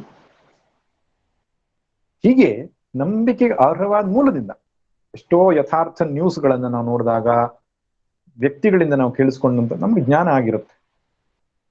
ಸಮಷ್ಟಿ ವೇದದಲ್ಲಿ ನಮಗೆ ತಿಳಿದು ಬರುವ ಜ್ಞಾನ ಏನಿದೆ ಅಲ್ಲ, ವೇದದಲ್ಲಿ ತಿಳಿದು ಬರುವ ಜ್ಞಾನ ಶಬ್ದ ಜ್ಞಾನ. ಸ್ವರ್ಗ ಇದೆ, ನರಕ ಇದೆ, ಈಶ್ವರ ಇದ್ದಾನೆ, ಆತ್ಮ ಇದೆ, ಪಾಪವಿದೆ, ಪುಣ್ಯವಿದೆ, ಇವೆಲ್ಲ ನಾವು ತಿಳ್ಕೊಂಡಿದ್ದೇವಲ್ಲ. ನಾವು ನೋಡಿದ್ದೇವೆ ಪಾಪವನ್ನಾಗಲಿ ಪುಣ್ಯ ಇಲ್ಲ. ಹೇಗೆ ಗೊತ್ತಾಯ್ತು ನಮಗೆ? ಶ್ರುತಿ, ಅಪೌರುಷೇಯ ವಾಕ್ಯ. ಭಗವಂತನು ನಂಬಿಕೆಗೆ ಅರ್ಹನಾದ ಸ್ರೋತ. ಅವನು ನಂಬಿಕೆಗೆ ಅರ್ಹವಾದ ಭಗವಂತನಿಂದಲೇ ಬಂದಂತಹ ಶ್ರುತಿ ಹೇಳಿದ ಮೇಲೆ ಅಲ್ಲಿ ಸಂಶಯಕ್ಕೆ ಆಸ್ಪದ ಇಲ್ಲ. ಆದ್ದರಿಂದ ಅದು ಯಥಾರ್ಥ ಜ್ಞಾನವಾಯ್ತು. ಹೀಗೆ ನಮ್ಮ ಒಟ್ಟಾರೆ ಜ್ಞಾನ ರಾಶಿ, ನಮ್ಮ ಜೀವನದಲ್ಲಿ ಏನೇನ್ ಇನ್ಫಾರ್ಮೇಶನ್ಸ್ ಅಂತಿದೆಯೋ, ಪರ್ಫೆಕ್ಟ್ ನಾಲೆಜಸ್ ಅಂತಿದೆಯೋ, ಆ ನಾಲೆಜ್ಗಳೆಲ್ಲವೂ ಕೂಡ ಒಂದು ಪ್ರತ್ಯಕ್ಷದಿಂದ ಉಂಟಾದದ್ದು, ಇಲ್ಲ ಅನುಮಾನದಿಂದ ಉಂಟಾದದ್ದು, ಇಲ್ಲ ಶಬ್ದದಿಂದ ಉಂಟಾದದ್ದು. ಅಥವಾ ಯಾವುದೇ ವಸ್ತುವಿನ ಜ್ಞಾನ ಆಗಬೇಕಾದ್ರೆ ಈ 3 ಸ್ರೋತಗಳು ನಮಗೆ ಒಂದು ನೋಡಿ ತಿಳ್ಕೋಬೇಕು, ಇಲ್ಲ ನೋಡಿದ್ರೆ ಆಶ್ರಯಿಸಿದ ಅನುಮಾನ ಮಾಡಬೇಕು, ಇಲ್ಲ ನಂಬಿಕೆಗೆ ಆಧಾರವಾದ ಸ್ರೋತದಿಂದ ಕೇಳಬೇಕು. ಇದು 3 ಅಲ್ಲದೆ ಬೇರೆ ವಿಧವೇ ಇಲ್ಲ ನಮಗೆ ಜ್ಞಾನ ಆಗ್ಲಿಕ್ಕೆ. ನೆನಪಿರ್ಲಿ, ಆಕಾಶದಿಂದ ಇಳಿದು ಬಂದು ಜ್ಞಾನ ಆಗಲ್ಲ. ಜ್ಞಾನ ಆಗಬೇಕಾದ್ರೆ ಪ್ರತ್ಯಕ್ಷ ಅನುಮಾನ ಶಬ್ದದಿಂದಲೇ ಆಗಬೇಕು. ಈಗ ಪ್ರಶ್ನೆ, ಆತ್ಮನ ಜ್ಞಾನ ಆಗಬೇಕಾದ್ರೆ ಈ ಮೂರೇ ಸ್ರೋತವೇ ಅಲ್ಲವೇ ನಮ್ಮ ಹತ್ರ ಇರೋದು? ಈ ಮೂರು ಸ್ರೋತದಿಂದಲೇ ಅಲ್ವೇ ನಾವು ತಿಳ್ಕೊಳ್ಬೇಕಾಗಿರೋದು? ಸರಿ, ಇದ್ರಲ್ಲೇ ತಿಳ್ಕೊಳ್ಳೋಣ. ಕಣ್ಣಿಂದ ನೋಡಿ ತಿಳ್ಕೊತೇನೆ ಆತ್ಮನನ್ನ. ಕೆಲವ್ರದ್ದೆಲ್ಲ ಭ್ರಮೆ ಉಂಟು. ಎಂತ? ಹೃದಯದಲ್ಲಿ ಆತ್ಮ ಇದ್ದಾನೆ ಅಂತ. ಅದು ಎಡಭಾಗದ ಹೃದಯವೋ ಬಲಭಾಗದ ಹೃದಯ ಅಂತನೂ ದ್ವಂದ್ವ ಉಂಟು. ಇನ್ನು ಕೆಲವರಿಗೆ ಭ್ರೂ ಮಧ್ಯದಲ್ಲಿ ಆತ್ಮ ಇದ್ದಾನೆ, ಅದನ್ನ ಧ್ಯಾನ ಮಾಡಿ ಅಂತ ಹೇಳುವರಿದ್ದಾರೆ. ಕೆಲವರು ಬ್ರಹ್ಮರಂಧ್ರದಲ್ಲಿ ಆತ್ಮ ಇದ್ದಾನೆ ಅಂತ ಹೇಗೆ ಏನೇನೇನೆಲ್ಲ ಹೇಳುವರಿದ್ದಾರೆ. ಒಬ್ಬರು ವೈದ್ಯರು ನನ್ನ ಹತ್ರ ಹೇಳಿದ್ರು, ಹೃದಯದಲ್ಲಿ ದೇವರಿದ್ದಾನೆ ಆತ್ಮ ಇದ್ದಾನೆ ಅಂತ ನೀವು ಹೇಳ್ತೀರಲ್ಲ, ನಾನು ಆಪರೇಷನ್ ಮಾಡಿ ನೋಡಿದ್ದೇನೆ, ಓಪನ್ ಹಾರ್ಟ್ ಸರ್ಜರಿ ಮಾಡಿದ್ದೇನೆ, ನಂಗೆ ಆತ್ಮ ಕಾಣಿಸ್ಲಿಲ್ಲ ಅಂತ. ಪ್ರತ್ಯಕ್ಷ ಪ್ರಮಾಣದಿಂದ ಅರಿವಂತ ನತತ್ರ ಚಕ್ಷುರ್ಗಚ್ಚತಿ, ಅಲ್ಲಿ ಕಣ್ಣು ಹೋಗಲ್ಲ. ಎಕ್ಸ್ಪರಿಮೆಂಟ್ ಮಾಡಿ ಲ್ಯಾಬೊರೇಟರಿಯಲ್ಲಿ ಅರಿತುಕೊಳ್ಳುವ ವಸ್ತುವಲ್ಲ ಆತ್ಮ. ಆದ್ದರಿಂದ ವಿಜ್ಞಾನಕ್ಕೆ ಸಿಗೋದಿಲ್ಲ. ವಿಜ್ಞಾನ ಆಶ್ರಯಿಸಿದ್ರು ಎರಡೇ ಜ್ಞಾನವನ್ನ. ಯಾವುದು? ಒಂದು ಪ್ರತ್ಯಕ್ಷ, ಇಲ್ಲ ಅನುಮಾನ. ಪ್ರತ್ಯಕ್ಷವಾಗಿ ಆಗ್ಬೇಕು ಅದು. ಪ್ರತ್ಯಕ್ಷನ ಆಶ್ರಯಿಸಿದ ಅನುಮಾನವಾದ್ರೂ ಅಡ್ಡಿಲ್ಲ. ಅದು ಮೂರನೇ ಪ್ರಮಾಣಕ್ಕೆ ಹೋಗೋದಿಲ್ಲ ಅವರು. ಅವಾಗ ಹೇಗೆ ಸಾಧ್ಯ ಆತ್ಮನನ್ನು ಅರಿಯೋದಿಕ್ಕೆ? ಕಣ್ಣಿಂದ ನೋಡ್ಬೇಕು. ನಮ್ಮ ಕಣ್ಣಲ್ಲೇ ಸೂಕ್ಷ್ಮ ದರ್ಶಕವಾದ್ರೂ ಆದಿತ್ತು, ನಮಗೆ ಕಣ್ಣಿಂದ ನೋಡ್ಬೇಕು. ಕಣ್ಣಿಂದ ಸಿಗೋದೇ ಇಲ್ಲ ಅದು. ಯಾಕೆ? ಒಂದು ವಸ್ತು ಕಣ್ಣಿಗೆ ದರ್ಶನ ಆಗಬೇಕು ಅಂತ ಆದ್ರೆ ಅದಕ್ಕೆ ರೂಪವಿರ್ಬೇಕು, ರಸ ಇರಬೇಕು, ಗಂಧ ಇರಬೇಕು, ಶಬ್ದ ಇರಬೇಕು. ಶಬ್ದ ಸ್ಪರ್ಶ ರೂಪ ರಸಗಂಧ ಇದ್ರೆ ಮಾತ್ರವೇ ಪಂಚ ಜ್ಞಾನೇಂದ್ರಿಯಗಳಿಗೆ ಗೊತ್ತಾಗೋದು. ಶಬ್ದ ಸ್ಪರ್ಶ ರೂಪ ರಸಗಂಧಗಳು ಇಲ್ಲದಿರುವಂತಹ ಆತ್ಮವಸ್ತು ಇಂದ್ರಿಯಗಳಿಗೆ ಹೇಗೆ ಗೊತ್ತಾಗತ್ತೆ? ಇಂದ್ರಿಯಗಳಿಗೆ ಗೊತ್ತಾಗಲ್ಲ ಅಂದಾಗ ಅನುಮಾನ ಮಾಡ್ಲಿಕ್ಕೂ ಆಗಲ್ಲ. ನೋ ಮನಃ, ತರ್ಕಬದ್ಧವಾಗಿ ವಿಚಾರ ಮಾಡು. ನೈಷಾ ತರ್ಕೇಣ ಮತಿರಾಪಣೇಯ, ತರ್ಕಕ್ಕೆ ಮತಿ ಕೊಡಬೇಡಪ್ಪ ಅಂತ ಹೇಳಿದ್ದಾರೆ ಉಪನಿಷತ್ತು. ತರ್ಕದಿಂದ ಆತ್ಮ ಸಿಗುವುದಿಲ್ಲ. ಆಗಿರಬಹುದು, ಹೀಗಿರಬಹುದು, ಊಹೆಗೆ ಸಿಗುವಂತಹ ವಸ್ತು ಅಲ್ಲ. ಇನ್ನು ಮೂರನೇದು ಉಳಿಯದ್ದು ಏನೋ? ಶಬ್ದ ಪ್ರಮಾಣ, ನಂಬಿಕೆಗೆ ಅರ್ಹವಾದ ಮೂಲದಿಂದ ಹೇಳೋದು. ಸರಿ, ಅದರಿಂದ ಆಗ್ತದೋ ಆತ್ಮಜ್ಞಾನ? ಈಗ ನಂಬಿಕೆಗೆ ಅರ್ಹವಾದ ಮೂಲ ಅಂತ ಹೇಳಿದ್ರೆ ನಮ್ಮಪ್ಪ, ನಮ್ಮಮ್ಮ, ನಮ್ಮ ಗುರುಗಳು, ನಮ್ಮ ಹಿರಿಯರು ನಂಬಿಕೆಗೆ ಅರ್ಹವಾದ ವ್ಯಕ್ತಿಗಳು.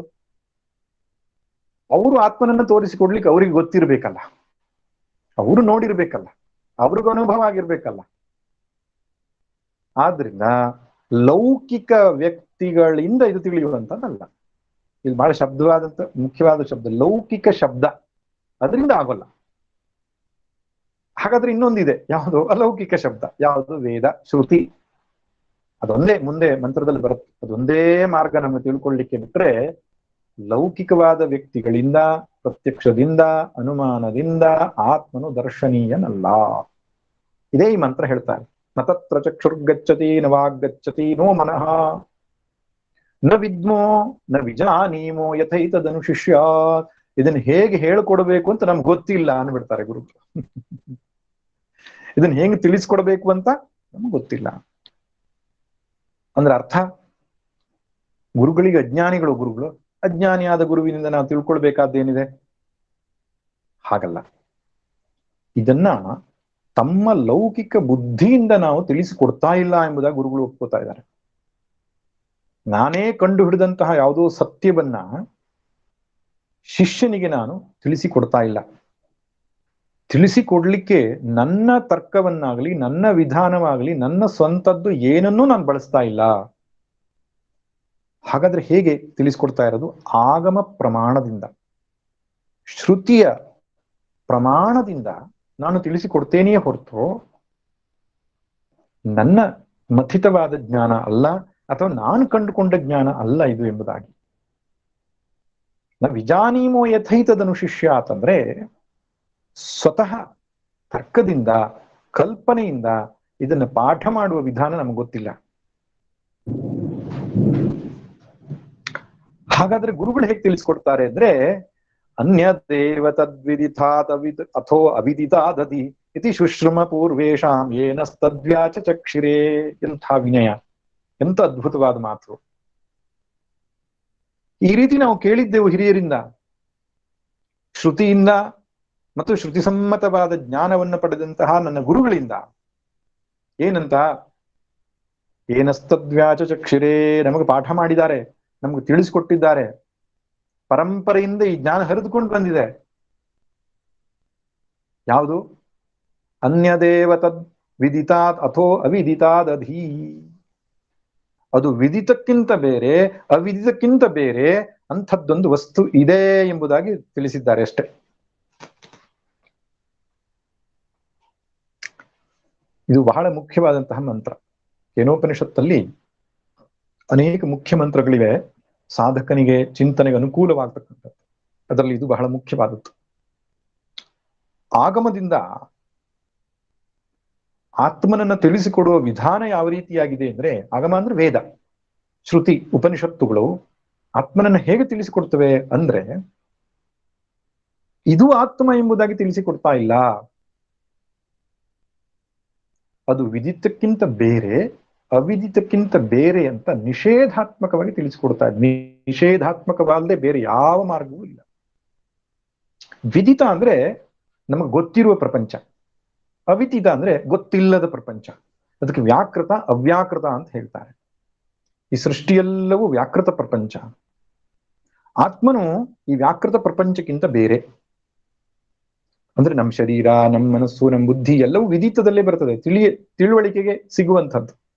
ಹೊರಗಡೆ ಕಣ್ಣಿಗೆ ಕಾಣುವ ಪ್ರಪಂಚ ಇದೆಲ್ಲವೂ ವಿದಿತ ಪ್ರಪಂಚ. ಈ ಪ್ರಪಂಚವೆಲ್ಲವೂ ಪ್ರಳಯ ಕಾಲದಲ್ಲಿ ಅವ್ಯಾಕೃತವಾಗ್ತದೆ, ಅವ್ಯಕ್ತವಾಗ್ತದೆ. ಅವಾಗ ಏನೇನು ಇರೋದಿಲ್ಲ. ಅದಕ್ಕಿಂತಲೂ ಬೇರೆ ಆತ್ಮ ಅಂತ. ತಿಳಿಯಲ್ಪಡುವ ಪ್ರಪಂಚ, ತಿಳಿಯದೇ ಇರುವಂತಹ ಪ್ರಪಂಚಕ್ಕಿಂತ ಆತ್ಮ ಬೇರೆಯಾದದ್ದು ಎನ್ನುವಂತಹ ಮಾತಿಗೆ ಎಷ್ಟು ಅದ್ಭುತವಾದ ಅರ್ಥ. ಅಂದ್ರೆ ಆತ್ಮ ಇದೆ, ಆತ್ಮ ಇದ್ದಾನೆ, ಆದ್ರೆ ಅವನು ತಿಳುವಳಿಕೆಯ ಪ್ರಪಂಚ ಆಗಿಲ್ಲ, ಅವನು ತಿಳಿಯಲ್ಪಡೋದಿಲ್ಲ. ತಿಳಿಯಲ್ಪಡೋದಿಲ್ಲ ಅಂತ ಮಾತಿಗೆ ಅರ್ಥ ಶೂನ್ಯವೋ ಅಥವಾ ಅವ್ಯಾಕೃತವೋ ಅವ್ಯಕ್ತವೂ ಅಲ್ಲ. ಅವನಿದ್ದಾನೆ, ತಿಳಿಯಲ್ಪಡೋದಿಲ್ಲ. ತಿಳಿಯಲ್ಪಡದೇ ಇರತಕ್ಕಂಥ ಅವ್ಯಾಕೃತಕ್ಕಿಂತಲೂ ಬೇರೆ ಎಂದಾಗ ನಾವೇನು ಅರ್ಥ ಮಾಡ್ಕೊಳ್ಬೇಕು? ಯಾವನು ತಿಳಿತಾ ಇದ್ದಾನೋ ಅವನೇ ಆತ್ಮ. ತಿಳಿತಾ ಇರುವವನು ಜ್ಞಾತೃ ಕ್ಷೇತ್ರಜ್ಞಂ ಚಾಪಿ ಮಾಂ ವಿದ್ಧಿ ಸಾಕ್ಷಿ ಯಾವನಿದ್ದಾನೋ ಅವನು ತಿಳಿಯಲ್ಪಡುವ ಪ್ರಪಂಚಕ್ಕಿಂತ ಬೇರೆಯಾಗಿದ್ದಾನೆ. ಯಾಕಂದ್ರೆ ತಿಳಿಯುವವನು ಎಂದೆಂದೂ ತಿಳಿಯಲ್ಪಡೋಲ್ಲ. ಇನ್ನು ತಿಳಿಯಲ್ಪಡುವ ಪ್ರಪಂಚಕ್ಕಿಂತ ಬೇರೆಯಾಗಿದ್ದಾನೆ ಅಂದ ತಕ್ಷಣ ಶೂನ್ಯ ಅನ್ನೋ ಕಲ್ಪನೆನೂ ಬರಬಾರ್ದು, ಅದು ಇಲ್ಲ ಅನ್ನೋದು ಕಲ್ಪನೆನೂ ಬರಬಾರ್ದು. ಅದಕ್ಕಿಂತಲೂ ಬೇರೆ ಅಂದ್ರೆ ಯಾವನು ಈ ಜಗತ್ತನ್ನ ವ್ಯಾಕೃತ ಅವ್ಯಾಕೃತ ಎರಡೂ ಸ್ಥಿತಿಯನ್ನ ಅರಿತಾ ಇದ್ದಾನೋ ಆ ಮೂಲ ಜ್ಞಾತೃ ಏನಿದ್ದಾನೆ ಅವನೇ ಆತ್ಮ. ಹೀಗೆಂಬುದಾಗಿ ಪರಂಪರೆಯಿಂದ ನಮಗೆ ಜ್ಞಾನವಾಗಿದೆ ಅಂತ. ಈ ಶಂಕರ ಭಗವತ್ಪಾದರ ಈ ವೇದಾಂತ ಜ್ಞಾನ ಎಷ್ಟು ಟೈಮ್ ಟೆಸ್ಟೆಡ್ ಅಂಡ್ ಪರ್ಫೆಕ್ಟ್ ಅಂದ್ರೆ ಯಾರು ಕೂಡ ನಮ್ಮ ಜ್ಞಾನ ಅಂತ ಹೇಳ್ತಿಲ್ಲ, ನೆನಪಿರ್ಲಿ. ಶಂಕರ ಭಗವತ್ಪಾದರು ಅದ್ವೈತ ಸ್ಥಾಪನಾಚಾರ್ಯ ಅಂತ ಹೇಳಕೂಡುದು. ಶಂಕರ ಭಗವತ್ಪಾದರು ಅದ್ವೈತ ಮತ ಸ್ಥಾಪನೆ ಮಾಡಿದವರಲ್ಲ. ಅಸ್ಮದೀಯ ಔಪನಿಷತ್ ಸಿದ್ಧಾಂತ ಎಂಬುದಾಗಿ ನಮ್ಮ ಉಪನಿಷತ್ ಪ್ರತಿಪಾದ್ಯ ಸಿದ್ಧಾಂತ ಅಂತ ಹೇಳಿದ್ದಾರೆ. ನಮ್ಮ ಅದ್ವೈತ ಸಿದ್ಧಾಂತ ಹೇಳಲೇ ಇಲ್ಲ ಅವರು. ಇದು ವೈದಿಕ ಸಿದ್ಧಾಂತ. ಇದು ಅದ್ವೈತ ಅನ್ನೋದು ವೇದ ಪ್ರತಿಪಾದಿತ ಸಿದ್ಧಾಂತ. ಮತ್ತು ಶಂಕರ ಭಗವತ್ಪಾದರಿಗಿಂತ ಪೂರ್ವದಲ್ಲಿ ಗೌಡಪಾದಾಚಾರ್ಯರೇ ಮಾಂಡೂಕ್ಯ ಕಾರಿಕೆಗಳನ್ನು ಬರೆದು ಅದ್ವೈತ ಸಿದ್ಧಾಂತವನ್ನ ಪ್ರಚುರಪಡಿಸಿದ್ದಾರೆ. ಪರಂಪರೆಯಲ್ಲಿ ಹರಿದು ಬಂದ ಜ್ಞಾನವನ್ನ ಇವರು ಮಾಡಿದ್ರು ಅಂತ ಶಬ್ದವೇ ತಪ್ಪು. ಅವ್ರು ಹಾಗೆ ಹೇಳಿಯೇ ಇಲ್ಲ ಶಂಕರ ಭಗವತ್ಪಾದ. ಅದಕ್ಕೆ ಪರಂಪರೆಯಿಂದ ಈ ಜ್ಞಾನ ನಾವು ತಿಳ್ಕೊಂಡಿದ್ದೇವೆ, ಅದನ್ನ ನಾವು ನಿಮಗೆ ಹೇಳ್ತಾ ಇದ್ದೇವೆ ಎಂಬುದಾಗಿ ಗುರುಗಳು ತಿಳಿಸ್ತಾ ಇದ್ದಾರೆ. ಇನ್ನು ನಾವು ಮುಂದಿನ ಮಂತ್ರಕ್ಕೆ ಹೋಗೋಣ. ಮುಂದಿನ ಕೆಲವು ಮಂತ್ರಗಳಲ್ಲಿ ಇದೇ ವಿಚಾರವನ್ನು ಸ್ಪಷ್ಟಪಟ್ಟಿದ್ದಾರೆ.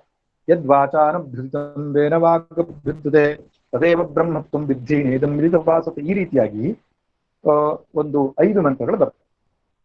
ಒಂದೇ ಮಂತ್ರ ಅಷ್ಟೇ ನಾನು ಹೇಳ್ತೇನೆ ಅರ್ಥ, ಉಳಿದುದನ್ನು ನಾವು ಅದೇ ರೀತಿ ಅರ್ಥ ಮಾಡ್ಕೊಂಡ್ರೆ ಆಯ್ತು. ಯದ್ ವಾಚಾನಭ್ಯುದಿತಂ ಏನ ವಾಗಭ್ಯುದ್ಯತೆ ತದೇವ ಬ್ರಹ್ಮ. ಯಾವುದರಿಂದ ಮಾತು ಹೊರಟಿದೆಯೋ, ಯಾವುದನ್ನ ಮಾತಿಗೆ ವರ್ಣಿಸ್ಲಿಕ್ಕೆ ಆಗಲ್ವೋ ಅದುವೇ ಬ್ರಹ್ಮ ಎಂಬುದಾಗಿ ಹೇಳಿದ್ದಾರೆ. ಮುಂದಿನ ಮಂತ್ರಗಳಲ್ಲಿ ಅದೇ ರೀತಿ. ಏನ್ ಮನಸಾ ನ ಮನುತೆ ಏನಾಹುರ್ ಮನೋಮತಂ ಯತ್ ಚಕ್ಷುಷಾ ನ ಪಶ್ಯತಿ ಏನ ಚಕ್ಷುಷಿ ಪಶ್ಯತಿ ಯತ್ ಶ್ರೋತ್ರೇಣ ಶೃಣೋತಿ ಏನ ಶ್ರೋತ್ರಮಿದಂ ಶ್ರುತಂ ಯತ್ ಪ್ರಾಣೇನ ಪ್ರಾಣೀತಿ ಏನ ಪ್ರಾಣ. ಈ ರೀತಿಯಾಗಿ ಮಾತು ಯಾವುದನ್ನ ತಿಳಿಸೋದಿಲ್ಲವೋ, ಯಾವುದರಿಂದಾಗಿ ಮಾತು ಹೊರಡ್ತಾ ಇದೆಯೋ ಅದೇ ಬ್ರಹ್ಮ. ಯಾವುದನ್ನ ಮನಸ್ಸು ತಿಳಿಸೋದಿಲ್ವೋ, ಯಾವುದರಿಂದಾಗಿ ಮನಸ್ಸು ತಿಳಿಯುತ್ತಾ ಇದೆಯೋ ಅದುವೇ ಬ್ರಹ್ಮ. ಅದೇ ರೀತಿ ಕಣ್ಣು ಪ್ರಾಣ ಎಲ್ಲದಕ್ಕೂ ಅನ್ವಯಿಸ್ಬೇಕು. ಇಲ್ಲಿ ಆತ್ಮ ಅನ್ನೋ ಶಬ್ದ ಇಷ್ಟೊತ್ತಿನವರೆಗೂ ಬಳಸಿಲ್ಲ. ಮನಸ್ಸಿಗೆ ಮನಸ್ಸಾಗಿರುವಂಥದ್ದು ಒಂದಿದೆ, ಅದನ್ನು ತಿಳ್ಕೊಂಡ್ರೆ ಮೋಕ್ಷ ಪಡಿತಾನೆ ಎಂಬುದಾಗೆಲ್ಲ ಹೇಳಿ ಆಯ್ತು. ಆಗಮದಿಂದಲೇ ಅದ್ರ ಜ್ಞಾನ ಎಂಬುದಾಗಿ ತಿಳಿಸಿ ಆಯ್ತು. ಅದು ಯಾವುದು ಎಂಬುದು ಹೇಳಲಿಲ್ಲ. ಈಗ ಹೇಳ್ತಿದ್ದಾರೆ ತದೇವ ಬ್ರಹ್ಮ. ಅಂತ ಅದ್ಭುತವಾದಂಥ ಮಾತು. ನಿನ್ನ ಮನಸ್ಸಿಗೆ ಮನಸ್ಸಾಗಿರುವ, ಪ್ರಾಣಕ್ಕೆ ಪ್ರಾಣವಾಗಿರುವ, ಇಂದ್ರಿಯಕ್ಕೆ ಇಂದ್ರಿಯವಾಗಿರುವ ಆ ಸಾಕ್ಷಿ, ಆ ಜ್ಞಾತೃ, ಆ ಕ್ಷೇತ್ರಜ್ಞ, ದ ಕಾನ್ಶಿಯಸ್ ಪ್ರಿನ್ಸಿಪಲ್ ಏನಿದೆಯೋ ಅದುವೇ ಪರಬ್ರಹ್ಮ. ಬ್ರಹ್ಮ ಅಂದ್ರೆ ಏನು ಗೊತ್ತಾ? ಸೃಷ್ಟಿಕರ್ತ.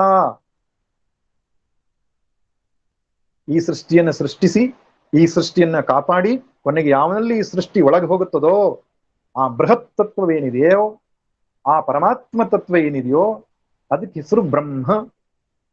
ಬ್ರಹ್ಮ ಅಲ್ಲ, ಬ್ರಹ್ಮ ಅಂದ್ರೆ ಚತುರ್ಮುಖ ಬ್ರಹ್ಮ. ಬ್ರಹ್ಮನ್ ನಕಾರ ಅಂತ ನಪುಂಸಕಲಿಂಗ, ಅದು ಅಕಾರ ಅಂತ ಪುಲ್ಲಿಂಗ. ಬ್ರಹ್ಮ ಇದು ಬ್ರಹ್ಮನ್ ಅಂತ, ಅದನ್ನ ನಾವು ಬ್ರಹ್ಮ ಅಂತ ಕರಿತೇವೆ. ಬ್ರಹ್ಮ ಬ್ರಹ್ಮ ಅಲ್ಲ, ಬ್ರಹ್ಮ. ತದೇವ ಬ್ರಹ್ಮ. ಸೃಷ್ಟಿ ಕರ್ತನಾದ ಬ್ರಹ್ಮ ಯಾವುದು? ನಿನ್ನ ಮನಸ್ಸು ಬುದ್ಧಿ ಒಳಗಡೆಗಿರುವ ಬೆಳಕು, ಆ ಜ್ಯೋತಿ, ಆ ಆತ್ಮವೇ ಬ್ರಹ್ಮ. ತದೇವ ಬ್ರಹ್ಮ ತ್ವಂ ವಿದ್ಧಿ. ಅದನ್ನ ಆ ರೀತಿಯಾಗಿ ಅರ್ಥ ಮಾಡೇ ಬ್ರಹ್ಮ ಎಂದು ಅರ್ಥ ಮಾಡ್ಕೋ ಅಂತ ಹೇಳುತ್ತೆ. ಎಂಥ ಮಾತಲ್ವ ಇದು. ನಾವಿಷ್ಟು ದಿನಗಳ ಕಾಲ ಹುಟ್ಟಿದವನು ನಾನು, ಸಾಯುವವನು ನಾನು, ಹುಟ್ಟು ಸಾವುಗಳ ಆಟ ಆಡುವವ ನಾನು, ಒಳಿತು ಕೆಡುಕುಗಳೆಲ್ಲ ಅಂಟಿಸಿಕೊಂಡವ ನಾನು ಅಂತ ಹೇಳ್ತಾ ಇದ್ದೇವೆ. ಶ್ರುತಿ ಏನ್ ಹೇಳ್ತಾ ಇದೆ? ಹುಟ್ಟದಿರುವನು ನೀನು, ಸಾಯದಿರುವನು ನೀನು, ಹುಟ್ಟು ಸಾವುಗಳ ಆಟ ಆಡುವವ ನೀನು, ಒಳಿತು ಕೆಡುಕುಗಳೆರಡು ಅಂಟದಿರ್ಪನು ನೀನು, ಒಟ್ಟು ವಿಶ್ವವೇ ನೀನು ಮಂಕುತಿಮ್ಮ. ತದೇವ ಬ್ರಹ್ಮತ್ವಂ. ಆ ಬ್ರಹ್ಮವೇ ನೀನು. ಎಂಥ ಮಾತು! ಇದಕ್ಕೆ ಮಹಾವಾಕ್ಯ ಅಂತ ಹೇಳ್ತಾರೆ. ಮಹಾವಾಕ್ಯ ಅಂದ್ರೆ ದೊಡ್ಡ ವಾಕ್ಯ ಅಂತಲ್ಲ, ಮಹಾ ಅರ್ಥಬೋಧಕ ವಾಕ್ಯ. ಜಗತ್ನಲ್ಲಿ ಅತ್ಯಂತ ದೊಡ್ಡ ಘೋಷಣೆ ಇದ್ರೆ, ಅತ್ಯಂತ ದೊಡ್ಡ ಘೋಷಣೆ ಇದ್ರೆ ಇದು ಯಾವುದು? ನೀನೇ ಸೃಷ್ಟಿಕರ್ತನಾದ ಪರಬ್ರಹ್ಮ ಅಂತ ಹೇಳ್ತಕ್ಕಂಥದ್ದು. ಇದಕ್ಕಿಂತ ದೊಡ್ಡ ಘೋಷಣೆ ಇರ್ಲಿಕ್ಕೆ ಸಾಧ್ಯ ಇಲ್ಲ. ಅದು ನಮ್ಮ ಶ್ರುತಿಯಲ್ಲಿ, ನಮ್ಮ ಉಪನಿಷತ್ತುಗಳಲ್ಲದೆ ಇನ್ನು ಎಲ್ಲಿಯೂ ಇಷ್ಟು ಸ್ಪಷ್ಟವಾಗಿ ನಿಮ್ಗೆ ಸಿಗೋಲ್ಲ. ಅದು ಒಂದೆರಡಲ್ಲ, ಪ್ರತಿಯೊಂದು ವೇದದ, ಪ್ರತಿ ಉಪನಿಷತ್ತಿನ ಪ್ರತಿ ವಾಕ್ಯದಲ್ಲಿಯೂ ನೀನೇ ಬ್ರಹ್ಮ, ನೀನೇ ಬ್ರಹ್ಮ, ನೀನೇ ಬ್ರಹ್ಮ.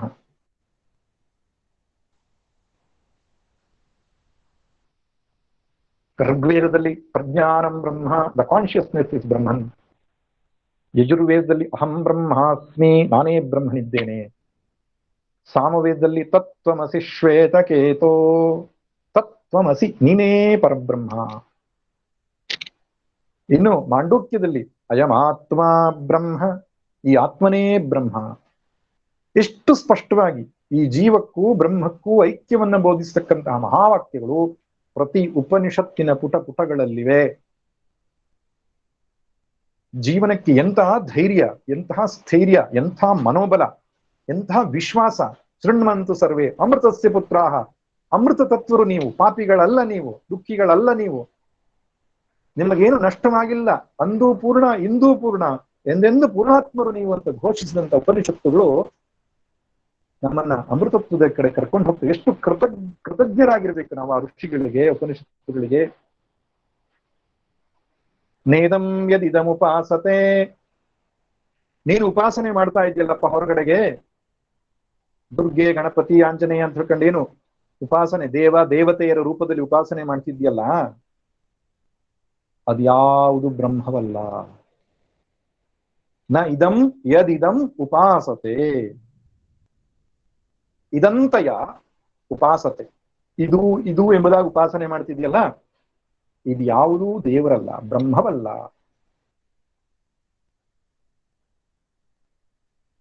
ಎಷ್ಟೋ ಜನ ನಮ್ಮನ್ನು ಮೂರ್ಖರನ್ನು ಮಾಡ್ಕೊಂಡಿದ್ದಾರೆ. ಹಿಂದೂಗಳನ್ನ ಏನೋ ಕಲ್ಲನ್ನು ಪೂಜಿಸ್ತಾರೆ, ದನವನ್ನು ಪೂಜಿಸ್ತಾರೆ, ವೃಕ್ಷವನ್ನು ಪೂಜಿಸ್ತಾರೆ, ಅರಿಶಿಣದ ಇದನ್ನ ಮೊತ್ತವನ್ನು ಪೂಜಿಸ್ತಾರೆ, ಕಲ್ಲನ್ನು ಶಾಲಿಗ್ರಾಮ ಪೂಜಿಸ್ತಾರೆ. ಇವ್ರಿಗೆ ಬುದ್ಧಿ ಇಲ್ಲ ಅಂತ. ಉಪನಿಷತ್ತಿನ ಘೋಷಣೆಯನ್ನು ಕೇಳಿದ ಮೇಲೆ ಹೇಳಿ ಅವರು ಯಾರಿಗೆ ಬುದ್ಧಿ ಇಲ್ಲ ಅನ್ನೋದು ಗೊತ್ತಾಗ್ತದೆ. ನಾವು ಉಪಾಸನೆ ಮಾಡ್ತಾ ಇರೋದು ವಿಗ್ರಹವನ್ನಲ್ಲ, ಏನ್ ಹೇಳಿ, ಮೂರ್ತಿಯನ್ನು ಉಪಾಸನೆ ಮಾಡ್ತಾ ಇಲ್ಲ. ಮೂರ್ತಿಯಲ್ಲಿ ದೇವರನ್ನು ಉಪಾಸನೆ ಮಾಡ್ತೇವೆ. ಅದಕ್ಕೆ ಆಲಂಬನ ಅಂತ ಹೇಳ್ತಾರೆ. ಏತದಾಲಂಬನಂ ಶ್ರೇಷ್ಠಮೇತದಾಲಂಬನಂ ಪರಂ. ಮನಸ್ಸನ್ನು ಶುದ್ಧಿ ಮಾಡೋದಕ್ಕೆ, ಮನಸ್ಸನ್ನು ಏಕಾಗ್ರ ಮಾಡೋದಕ್ಕೆ ನಮಗೆ ಮನಸ್ಸಿಗೆ ಒಂದು ಆಲಂಬನ ಬೇಕು. ಆರಂಭದಲ್ಲಿ ಆ ಆಲಂಬನವಾಗಿ ನಾವು ಪ್ರತೀಕವನ್ನೋ ಪ್ರತಿಮೆಯನ್ನು ಉಪಾಸನೆ ಮಾಡಬಹುದು. ಪ್ರತೀಕ ಅಂದ್ರೇನು?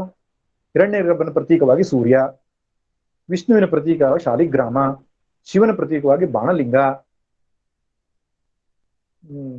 ಗಣಪತಿಯ ಪ್ರತೀಕವಾಗಿ ಒಂದು ಶೋಣಗರ್ಭ ಏನು ಲಿಂಗ, ಅಥವಾ ಅಮ್ಮನವರ ಪ್ರತೀಕವಾಗಿ ಶ್ರೀಚಕ್ರ, ಗುರುಗಳ ಪ್ರತೀಕವಾಗಿ ಪಾದುಕೆ. ಪ್ರತೀಕ ಉಪಾಸನೆ ಮಾಡ್ತೇವೆ, ಅಥವಾ ಪ್ರತಿಮಾ ಉಪಾಸನೆಯನ್ನು ಮಾಡ್ತೇವೆ. ಒಂದು ಮಾತು ನೆನಪಿರ್ಲಿ, ಈ ಪ್ರತಿಮಾ ಉಪಾಸನೆಗಳೆಲ್ಲವೂ ನಂತರದ ದಿನಗಳಲ್ಲಿ ಹೆಚ್ಚೆಚ್ಚು ಅದು ಪ್ರಚಾರವಾಗ್ತಾ ಬಂತು. ವೈದಿಕ ಯುಗದಲ್ಲಿ ಮೂರ್ತ ಅಥವಾ ಅಮೂರ್ತಗಳು ಇಷ್ಟು ಸ್ಪಷ್ಟವಾಗಿರ್ಲಿಲ್ಲ. ಆದ್ರೂ ಉಪಾಸನೆ ಎನ್ನುವಂಥದ್ದು ವೇದದ್ದೇ. ಉಪಾಸನೆಯ ಒಂದು ಆಲಂಬನೆಯನ್ನಿಟ್ಟುಕೊಂಡು ಉಪಾಸನೆ ಮಾಡಬೇಕಾಗೋದು. ಮನೋಬ್ರಹ್ಮೆ ಪಿಪಾಸೀತ, ಈ ರೀತಿಯಾಗಿ ಆಕಾಶ ಬ್ರಹ್ಮ ಅಂತ ಉಪಾಸನೆ ಮಾಡೋದು, ಮತ್ತೆ ದಹರ ಅಂದ್ರೆ ಮನಸ್ಸಿನ ಒಳಗಡೆ ಇರತಕ್ಕಂಥ ಆಕಾಶವನ್ನು ಬ್ರಹ್ಮ ಅಂತ ಉಪಾಸನೆ ಮಾಡೋದು, ಇವೆಲ್ಲವೂ ವೈದಿಕವೇ. ಉಪಾಸನೆಗೆ ಒಂದು ಆಲಂಬನೆ ಅಂತ ಇಟ್ಕೊಳ್ತೇವೆ. ಆ ಆಲಂಬನೆಯೇ ಬ್ರಹ್ಮವಲ್ಲ. ಆಲಂಬನೆಯನ್ನು ಇಟ್ಕೊಂಡು ಚಿತ್ತಶುದ್ಧಿಯನ್ನ ಮಾಡಿಕೊಂಡು ನಿರಾಲಂಬವಾಗಿರತಕ್ಕಂತಹ ಆ ಸ್ವರೂಪವನ್ನು ತಿಳಿಯುವುದೇ ನಿಜವಾದ ಬ್ರಹ್ಮಜ್ಞಾನ. ಹಂಗಂದ್ರ ಉಪಾಸನೆ ಮಾಡಬಾರದು ಅಂತ ಹೇಳ್ತಿಲ್ಲ. ದಹರಮೇವ ಅಪಿತ್ವಂ ವೇತ್ತ ಬ್ರಹ್ಮಣೋ ರೂಪಂ, ಅದು ಅಪರ ಬ್ರಹ್ಮ ಅಂತ ಹೇಳ್ತಾರೆ. ಅದು ನಿಜವಾದ ಬ್ರಹ್ಮಜ್ಞಾನವಲ್ಲ ಈ ಅರ್ಥದಲ್ಲಿ ಅಷ್ಟೇ ಹೊರತು ಉಪಾಸನೆ ಬೇಕು, ನಾಮಜಪ ಬೇಕು, ಪೂಜೆ ಬೇಕು, ಸಾಧನೆ ಬೇಕು, ಅದರಿಂದಲೇ ಚಿತ್ತಶುದ್ಧಿ ಆಗೋದು. ಆದ್ರೆ ಅದು ನಿಜವಾದ ಬ್ರಹ್ಮಜ್ಞಾನ ಅಲ್ಲ. ಯಾವುದು ನಿಜವಾದ ಬ್ರಹ್ಮಜ್ಞಾನ? ಈ ಮನಸ್ಸು ಬುದ್ಧಿಯನ್ನ ಬೆಳಗುತ್ತಾ ಇರತಕ್ಕಂತಹ ಚೇತನ ಯಾವುದಿದೆಯೋ ಅದುವೇ ಪರಮಾತ್ಮ ಅಂತ ಅರಿತುಕೊಳ್ಳುವುದು ಸರಿಯಾದ ಜ್ಞಾನ. ಗೀತೆಯಲ್ಲಿ ಏನ್ ಹೇಳಿದಾನೆ? ಈಶ್ವರ ಸರ್ವಭೂತಾನಾಂ ಹೃದಯೇಶೇರ್ಜುನ ತಿಷ್ಠತಿ, ಸರ್ವಸ್ಯ ಚಾಹಂ ಹೃದಯ ಸನ್ನಿವಿಷ್ಟ. ಎಲ್ಲರಲ್ಲಿ ಹೃದಯದಲ್ಲಿ ನಾನಿದ್ದೇನೆ ಅಂತ. ಹೃದಯದಲ್ಲಿ ಅಂದ್ರೆ ಪಂಪಿಂಗ್ ಹಾರ್ಟ್ ಅಲ್ಲ, ಮನಸ್ಸು ಬುದ್ಧಿಗೆ ಪ್ರೇರಕವಾಗಿ ಸಾಕ್ಷಿಯಾಗಿರುವ ಆ ತತ್ವವೇ ನಾನು ಅಂತ. ಹೀಗೆ ಉಪನಿಷತ್ತಿನಲ್ಲಿ ಆತ್ಮವಸ್ತುವನ್ನ ಜೀವಬ್ರಹ್ಮ ಐಕ್ಯದ ಮೂಲಕ, ಮಹಾವಾಕ್ಯದ ಮೂಲಕ ತಿಳಿಸಿಕೊಟ್ಟ ಮೇಲೆ ಶಿಷ್ಯನಿಗೆ ಮನಸ್ಸಲ್ಲಿ ಬಂದ್ಬಿಡ್ತು, ಏನೋ ನಂಗೆ ಬ್ರಹ್ಮಜ್ಞಾನ ಆಗ್ಬಿಡ್ತು ಅಂತ. ಗೊತ್ತಾಯ್ತು ನಂಗೆ ಏನಂತ. ಅದು ಗುರುಗಳು ಅವನ ಶಿಷ್ಯ ಬುದ್ಧಿಯನ್ನ ಪರೀಕ್ಷೆ ಮಾಡೋದಕ್ಕೋಸ್ಕರ ಒಂದು ಮಾತನ್ನು ಹೇಳ್ತಾರೆ. ಹೇ ಶಿಷ್ಯ, ಯದಿ ಮನ್ಯಸೆ ಸುವೇದೇತಿ ದಭ್ರಮೇಮಾಪಿ ನೂನಂ ವೇತ್ತ ತ್ವಂ ವೇತ್ತ ಬ್ರಹ್ಮಣೋ ರೂಪಂ. ನಿನಗೊಂದೊಮ್ಮೆ ಬ್ರಹ್ಮಜ್ಞಾನ ಆಯ್ತು ಅಂತ ನೀನು ತಿಳ್ಕೊಂಡಿದ್ರೆ, ದೇವತೆಗಳ ರೂಪದಲ್ಲಿಯೋ, ಶಬ್ದದ ರೂಪದಲ್ಲಿಯೋ, ಬೆಳಕಿನ ರೂಪದಲ್ಲಿಯೋ ಏನೋ ಜ್ಞಾನವಾದದ್ದು ಬ್ರಹ್ಮಜ್ಞಾನ ಅಂತ ನೀವು ತಿಳ್ಕೊಂಡಿದ್ರೆ, ದಭ್ರಮೇವ ಅಪಿ ವೇತ್ತ ಬ್ರಹ್ಮಣೋ ರೂಪಂ, ನೀವು ತಿಳ್ಕೊಂಡಿದ್ದು ಕೆಳಮಟ್ಟದ್ದು ಅಂತ ಹೇಳ್ತಾರೆ. ಅದು ನಿಜವಾದ ಬ್ರಹ್ಮಜ್ಞಾನ ಅಲ್ಲ ನಿನ್ಗಾಗಿರೋದು, ಇನ್ನೂ ವಿಚಾರ ಮಾಡ್ಬೇಕು ನೀನು ಅಂತ. ಹಾಗೆ ಶಿಷ್ಯ ಹೋಗಿ ವಿಚಾರ ಮಾಡ್ತಾನೆ ಸಾಕಷ್ಟು ಸಮಯ. ಆಗ ಅವನಿಗೆ ಹೊಳೆಯುತ್ತೆ ಯಾವುದು ಬ್ರಹ್ಮ ಅಂತ ಗೊತ್ತಾಗತ್ತೆ. ಮನ್ಯೇ ವಿದಿತಂ, ಗುರುಗಳೇ ಗೊತ್ತಾಯ್ತು ಅಂತ ಹೇಳ್ತಾನೆ. ಆಗ ಎಲ್ಲ ಶಿಷ್ಯರ ಮುಂದೆ ಅವನು ಘೋಷಿಸ್ತಾನೆ ನನಗೆ ಬ್ರಹ್ಮಜ್ಞಾನ ಯಾವ ರೀತಿ ಆಯ್ತು ಅನ್ನೋದನ್ನ. ನಾಹಂ ಮನ್ಯೇ ಸುವೇದೇತಿ ನೋ ನ ವೇದೇತಿ ವೇದಚ ಯೋನಸ್ತದ್ವೇದ ತದ್ವೇದ ನೋ ನ ವೇದೇತಿ ವೇದ ಚ. ಇದು ಶಿಷ್ಯನ ಘೋಷಣೆ. ಆತ್ಮಜ್ಞಾನ ಆದ್ಮೇಲೆ ನನಗಾದ ಬ್ರಹ್ಮಜ್ಞಾನ ಹೇಗಿದೆ ಎಂಬುದಾಗಿ ಅವನು ಹೇಳ್ಕೊಳ್ತಾ ಇದ್ದಾನೆ ಅನುಭವ. ನಾಹಂ ನಾಹಂ ಮನ್ಯೆ ಸುವೇದೇತಿ. ನಂಗೆ ಚೆನ್ನಾಗಿ ಅರ್ಥ ಆಯ್ತು ಅಂತ ನಾನು ಹೇಳಲ್ಲ, ಚೆನ್ನಾಗಿ ತಿಳ್ಕೊಂಡೆ ಅಂತ ನಾನು ಹೇಳಲ್ಲ, ನಂಗ ತಿಳಿದಿಲ್ಲ ಅಂತನೂ ಹೇಳಲ್ಲ, ತಿಳ್ಕೊಂಡೂ ಇದ್ದೇನೆ. ಯಾರು ಅದನ್ನು ತಿಳ್ಕೊಳ್ಳಲ್ಲೋ ಅವ್ರು ತಿಳ್ಕೊಳ್ತಾರೆ, ಯಾರು ತಿಳ್ಕೊಳ್ತಾರೋ ಅವ್ರು ತಿಳ್ಕೊಳ್ಳಲ್ಲ. ಇದು ಯಾರಿಗೆ ಗೊತ್ತಾಗತ್ತೋ ಅವ್ರಿಗೆ ನಿಜವಾಗಿ ಗೊತ್ತಾಗತ್ತೆ ಅಂತಾನೆ. ಒಗಟಾಗಿ ಮಾತಾಡ್ತಾನೆ. ಮುಂದೆ ಶ್ರುತಿ ಕೂಡ ಇದನ್ನು ಅನುಮೋದಿಸಿ ಹೇಳುತ್ತೆ, ಯಸ್ಯಾಮತಂ ತಸ್ಯ ಮತಂ ಮತಂ ಯಸ್ಯ ನ ವೇದ ಸಹ ಅವಿಜ್ಞಾತಂ ವಿಜಾನತಾಂ ವಿಜ್ಞಾತಂ ಅವಿಜಾನತಾಂ. ಯಾರಿಗೆ ಗೊತ್ತಾಗತ್ತೋ ಅವ್ರಿಗೆ ಗೊತ್ತಾಗಲ್ಲ, ಯಾರಿಗೆ ಗೊತ್ತಾಗಿಲ್ಲೋ ಅವ್ರಿಗೆ ಗೊತ್ತಾಗಿದೆ, ತಿಳಿದವರಿಗೆ ತಿಳಿದಿಲ್ಲ, ತಿಳಿದಿದ್ದವ್ರಿಗೆ ತಿಳಿದಿದೆ. ಇದು ಒಟ್ಟಾರೆ ಅರ್ಥ ಇಷ್ಟೇ, ಬುದ್ಧಿಯಿಂದ ತಿಳಿಯುವಂಥದ್ದಲ್ಲ. ಯಾವನು ತಿಳಿತಾ ಇದ್ದಾನೋ, ಬುದ್ಧಿವೃತ್ತಿಗಳಿಗೂ ಸಾಕ್ಷಿಯಾಗಿದ್ದಾನೋ ಅವನೇ ಬ್ರಹ್ಮ ಅಂತ. ಅದನ್ನು ಮುಂದಿನ ಮಂತ್ರದಲ್ಲಿ ತಿಳಿಸ್ತಾರೆ. ಪ್ರತಿಬೋಧ ವಿದಿತಂ ಮತಂ ಅಮೃತತ್ವಂ ಹಿ ವಿಂದತೆ ಆತ್ಮನಾ ವಿಂದತೆ ವೀರ್ಯಂ ವಿದ್ಯತಾ ವಿಂದತೆ ಅಮೃತಂ. ಬೋಧಂ ಬೋಧಂ ಪ್ರತಿಬೋಧಂ. ಪ್ರತಿಯೊಂದು ಆಲೋಚನೆಯಲ್ಲಿಯೂ ಆತ್ಮನನ್ನ ತಿಳಿದವನೇ ನಿಜವಾದ ತಿಳಿದವನು. ಅಂದ್ರೆ ಆಲೋಚನೆಯ ರೂಪದಲ್ಲಿ ಆತ್ಮನನ್ನು ಅರ್ಥ ಮಾಡಿಕೊಳ್ಳಿಕ್ ಆಗಲ್ಲ. ಆಲೋಚನೆಗೂ ಸಾಕ್ಷಿಯಾಗಿ ಆಲೋಚನೆಯನ್ನೂ ನೋಡುವವನಾಗಿ ಅವನಿದ್ದಾನೋ ಅವನೇ ಬ್ರಹ್ಮ, ಅವನೇ ಆತ್ಮ ಅಂತ ತಿಳ್ಕೊಳ್ಬೇಕು. ಇದು ತುಂಬಾ ಮುಖ್ಯವಾದಂತ ಒಂದು ಮಂತ್ರ. ಆತ್ಮನನ್ನು ಅರಿಯೋ ವಿಧಾನ ಹೇಗೆ ಅಂದ್ರೆ, ಪ್ರತಿಯೊಂದು ಆಲೋಚನೆಗೂ ಸಾಕ್ಷಿಯಾಗಿರುವವನೇ ಆತ್ಮ, ಅವನೇ ಬ್ರಹ್ಮ ಎಂಬುದಾಗಿ ಅರಿಬೇಕು. ಬೇರೆ ಮಾರ್ಗವೇ ಇಲ್ಲ ಅಂದ್ರೆ ಶಂಕರ ಭಗವತ್ಪಾದರ ಭಾಷ್ಯದಲ್ಲಿ ಬರೆದಿದ್ದಾರೆ. ನನ್ನ ಭಾಷ್ಯದ ವಾಕ್ಯಗಳನ್ನು ಓದೋಣ ಅಂತಿದ್ದೆ, ಸಮಯ ಸಾಕಾಗದು. ಮುಂದೆ ಯಾವಾಗಾದ್ರೂ ವಿಸ್ತಾರವಾಗಿ ನೋಡುವಾಗ ನೋಡೋಣ. ತುಂಬಾ ಮುಖ್ಯವಾದ ಮಂತ್ರ ಇದು. ಪ್ರತಿಬೋಧ ವಿದಿತಂ ಮತಂ ಅಮೃತತ್ವಂ ಹಿ ವಿಂದತೆ. ಆತ್ಮನನ್ನ ಅರಿಯಬೇಕಾದ್ರೆ ಧ್ಯಾನ ಮಾಡಿ ಮಾಡಿ ಮಾಡಿ ಒಂದು ದಿವಸ ಆತ್ಮ ಜಗ್ಗಂತ ಹೊಳೆಯೋದಲ್ಲ, ತಪಸ್ ಮಾಡಿ ಮಾಡಿ ಆತ್ಮ ಅಂತ ಮೇಲಿಂದ ಬಂದು ಪ್ರಕಾಶ ಮಾಡೋದಲ್ಲ. ಪ್ರತಿ ಆಲೋಚನೆಯೂ ಯಾವನು ಬೆಳಗುತ್ತಾ ಇದ್ದಾನೋ, ನೋಡ್ತಾ ಇದ್ದಾನೋ, ಆ ಜ್ಞಾತೃ ಯಾವನಿದ್ದಾನೆ ಅವನೇ ಆತ್ಮ ಅಂತ ಅರಿಬೇಕು. ಜಾಗ್ರತ್ ಸ್ವಪ್ನ ಸುಷುಪ್ತು ಸ್ಫುಟತರಾಯ ಸಂವಿದುಜೃಂಭತೆ ಯಾ ಬ್ರಹ್ಮಾದಿ ಪಿಪೀಲಿಕಾಂತತನುಷು ಪ್ರೋತ್ಸಾಹ ಜಗತ್ ಸಾಕ್ಷಿಣಿ ಸೈವಾಹಂ ನ ದೃಶ್ಯ ವಸ್ತುತಿ ದೃಢ ಪ್ರಜ್ಞಾಪಿ ಯಸ್ಯಾಸ್ತಿ ಚೇತ್. ಮೂರೂ ಅವಸ್ಥೆಗಳನ್ನ ಅವಿಕೃತನಾಗಿ ಅವಿಕಾರಿಯಾಗಿ ನೋಡ್ತಾ ಇದ್ದಾನಲ್ಲ, ಆ ನೋಡುವವನೇ ಆತ್ಮ. ಸರಿ, ಇಹ ಚೇದ ವೇದಿ ರಥ ಸತ್ಯಮಸ್ತಿ ನಚೇದಿಹಾ ವೇದೀನ್ ಮಹತಿ ವಿನಷ್ಟಿ. ಈ ಉಪನಿಷತ್ತಿನ ಮುಖ್ಯವಾದ ಭಾಗ ಪರಿಸಮಾಪ್ತಿ ಆಗ್ತಾ ಇದೆ. ಈ ಆತ್ಮನನ್ನ ಯಾರು ತಿಳ್ಕೊಳ್ತಾರೋ ಬದುಕಿರುವಾಗ ಅವರು ಸತ್ಯ, ಅವರು ಶ್ರೇಷ್ಠರಾಗ್ತಾರೆ, ಅವರ ಜೀವನ ಸಾರ್ಥಕವಾಗ್ತದೆ. ನಚೇದಿಹಾ ವೇದೀನ್ ಮಹತಿ ವಿನಷ್ಟಿ. ಅವ್ರು ಇದನ್ನ ಅರ್ಥಕೊಂಡಿಲ್ಲ ಅಂದ್ರೆ ದೊಡ್ಡ ನಷ್ಟ ಅದು ಅಂತ. ನಾವು ತಿಳ್ಕೊತೇವಲ್ಲ, ನಮ್ಮ ಆಸ್ತಿ ಹೋದ್ರೆ ನಷ್ಟ, ಅವ್ರು ಹೋದ್ರೆ ನಷ್ಟ, ಇವ್ರು ಹೋದ್ರೆ ನಷ್ಟ, ಶರೀರ ಹೋದ್ರೆ ನಷ್ಟ ಅಂತ. ಬಟ್ ಉಪನಿಷತ್ತಿನ ಪ್ರಕಾರ ಆತ್ಮಜ್ಞಾನ ಆಗದಿದ್ರೆ ದೊಡ್ಡ ನಷ್ಟ ಅಂತ. ಅಸುರ್ಯ ನಾಮತೆ ಲೋಕ ಅಂಧೇನ ತಮಸ ಈಶಾವಾಸ್ಯದಲ್ಲಿ ಹೇಳಿದೆ. ಅಸುರ್ಯ ನಾಮ ಲೋಕಕ್ಕೆ ಹೋಗ್ತಾನೆ ಅಂತ. ಹಾಗೆ ದೊಡ್ಡ ಮಹತಿ ವಿನಷ್ಟಿ, ದೊಡ್ಡ ನಷ್ಟ ಅಂತ ಹೇಳುತ್ತೆ. ಆತ್ಮಜ್ಞಾನ ಆಗದೆ ಈ ಮನುಷ್ಯ ಜನ್ಮ ಕಳೆಯೋದು ದೊಡ್ಡ ನಷ್ಟ. ಉಪನಿಷತ್ತಿನ ಪ್ರಕಾರ ಮನುಷ್ಯ ಜನ್ಮ ಇರೋದೇ ಆತ್ಮಜ್ಞಾನಕ್ಕಾಗಿ. ಅದು ಯಾವ ರೀತಿ ಆಗುತ್ತೆ? ಭೂತೇಶು ಭೂತೇಶು ವಿಚಿತ್ಯ ಧೀರಾ ಪ್ರೇತ್ಯಾಸ್ಮಾ ಲೋಕಾದಮೃತಾ ಭವಂತಿ. ಸಕಲ ಜೀವರಾಶಿಗಳಿಗೂ ಕೂಡ ಸಾಕ್ಷಿಯಾಗಿರುವವನು ನಾನೇ.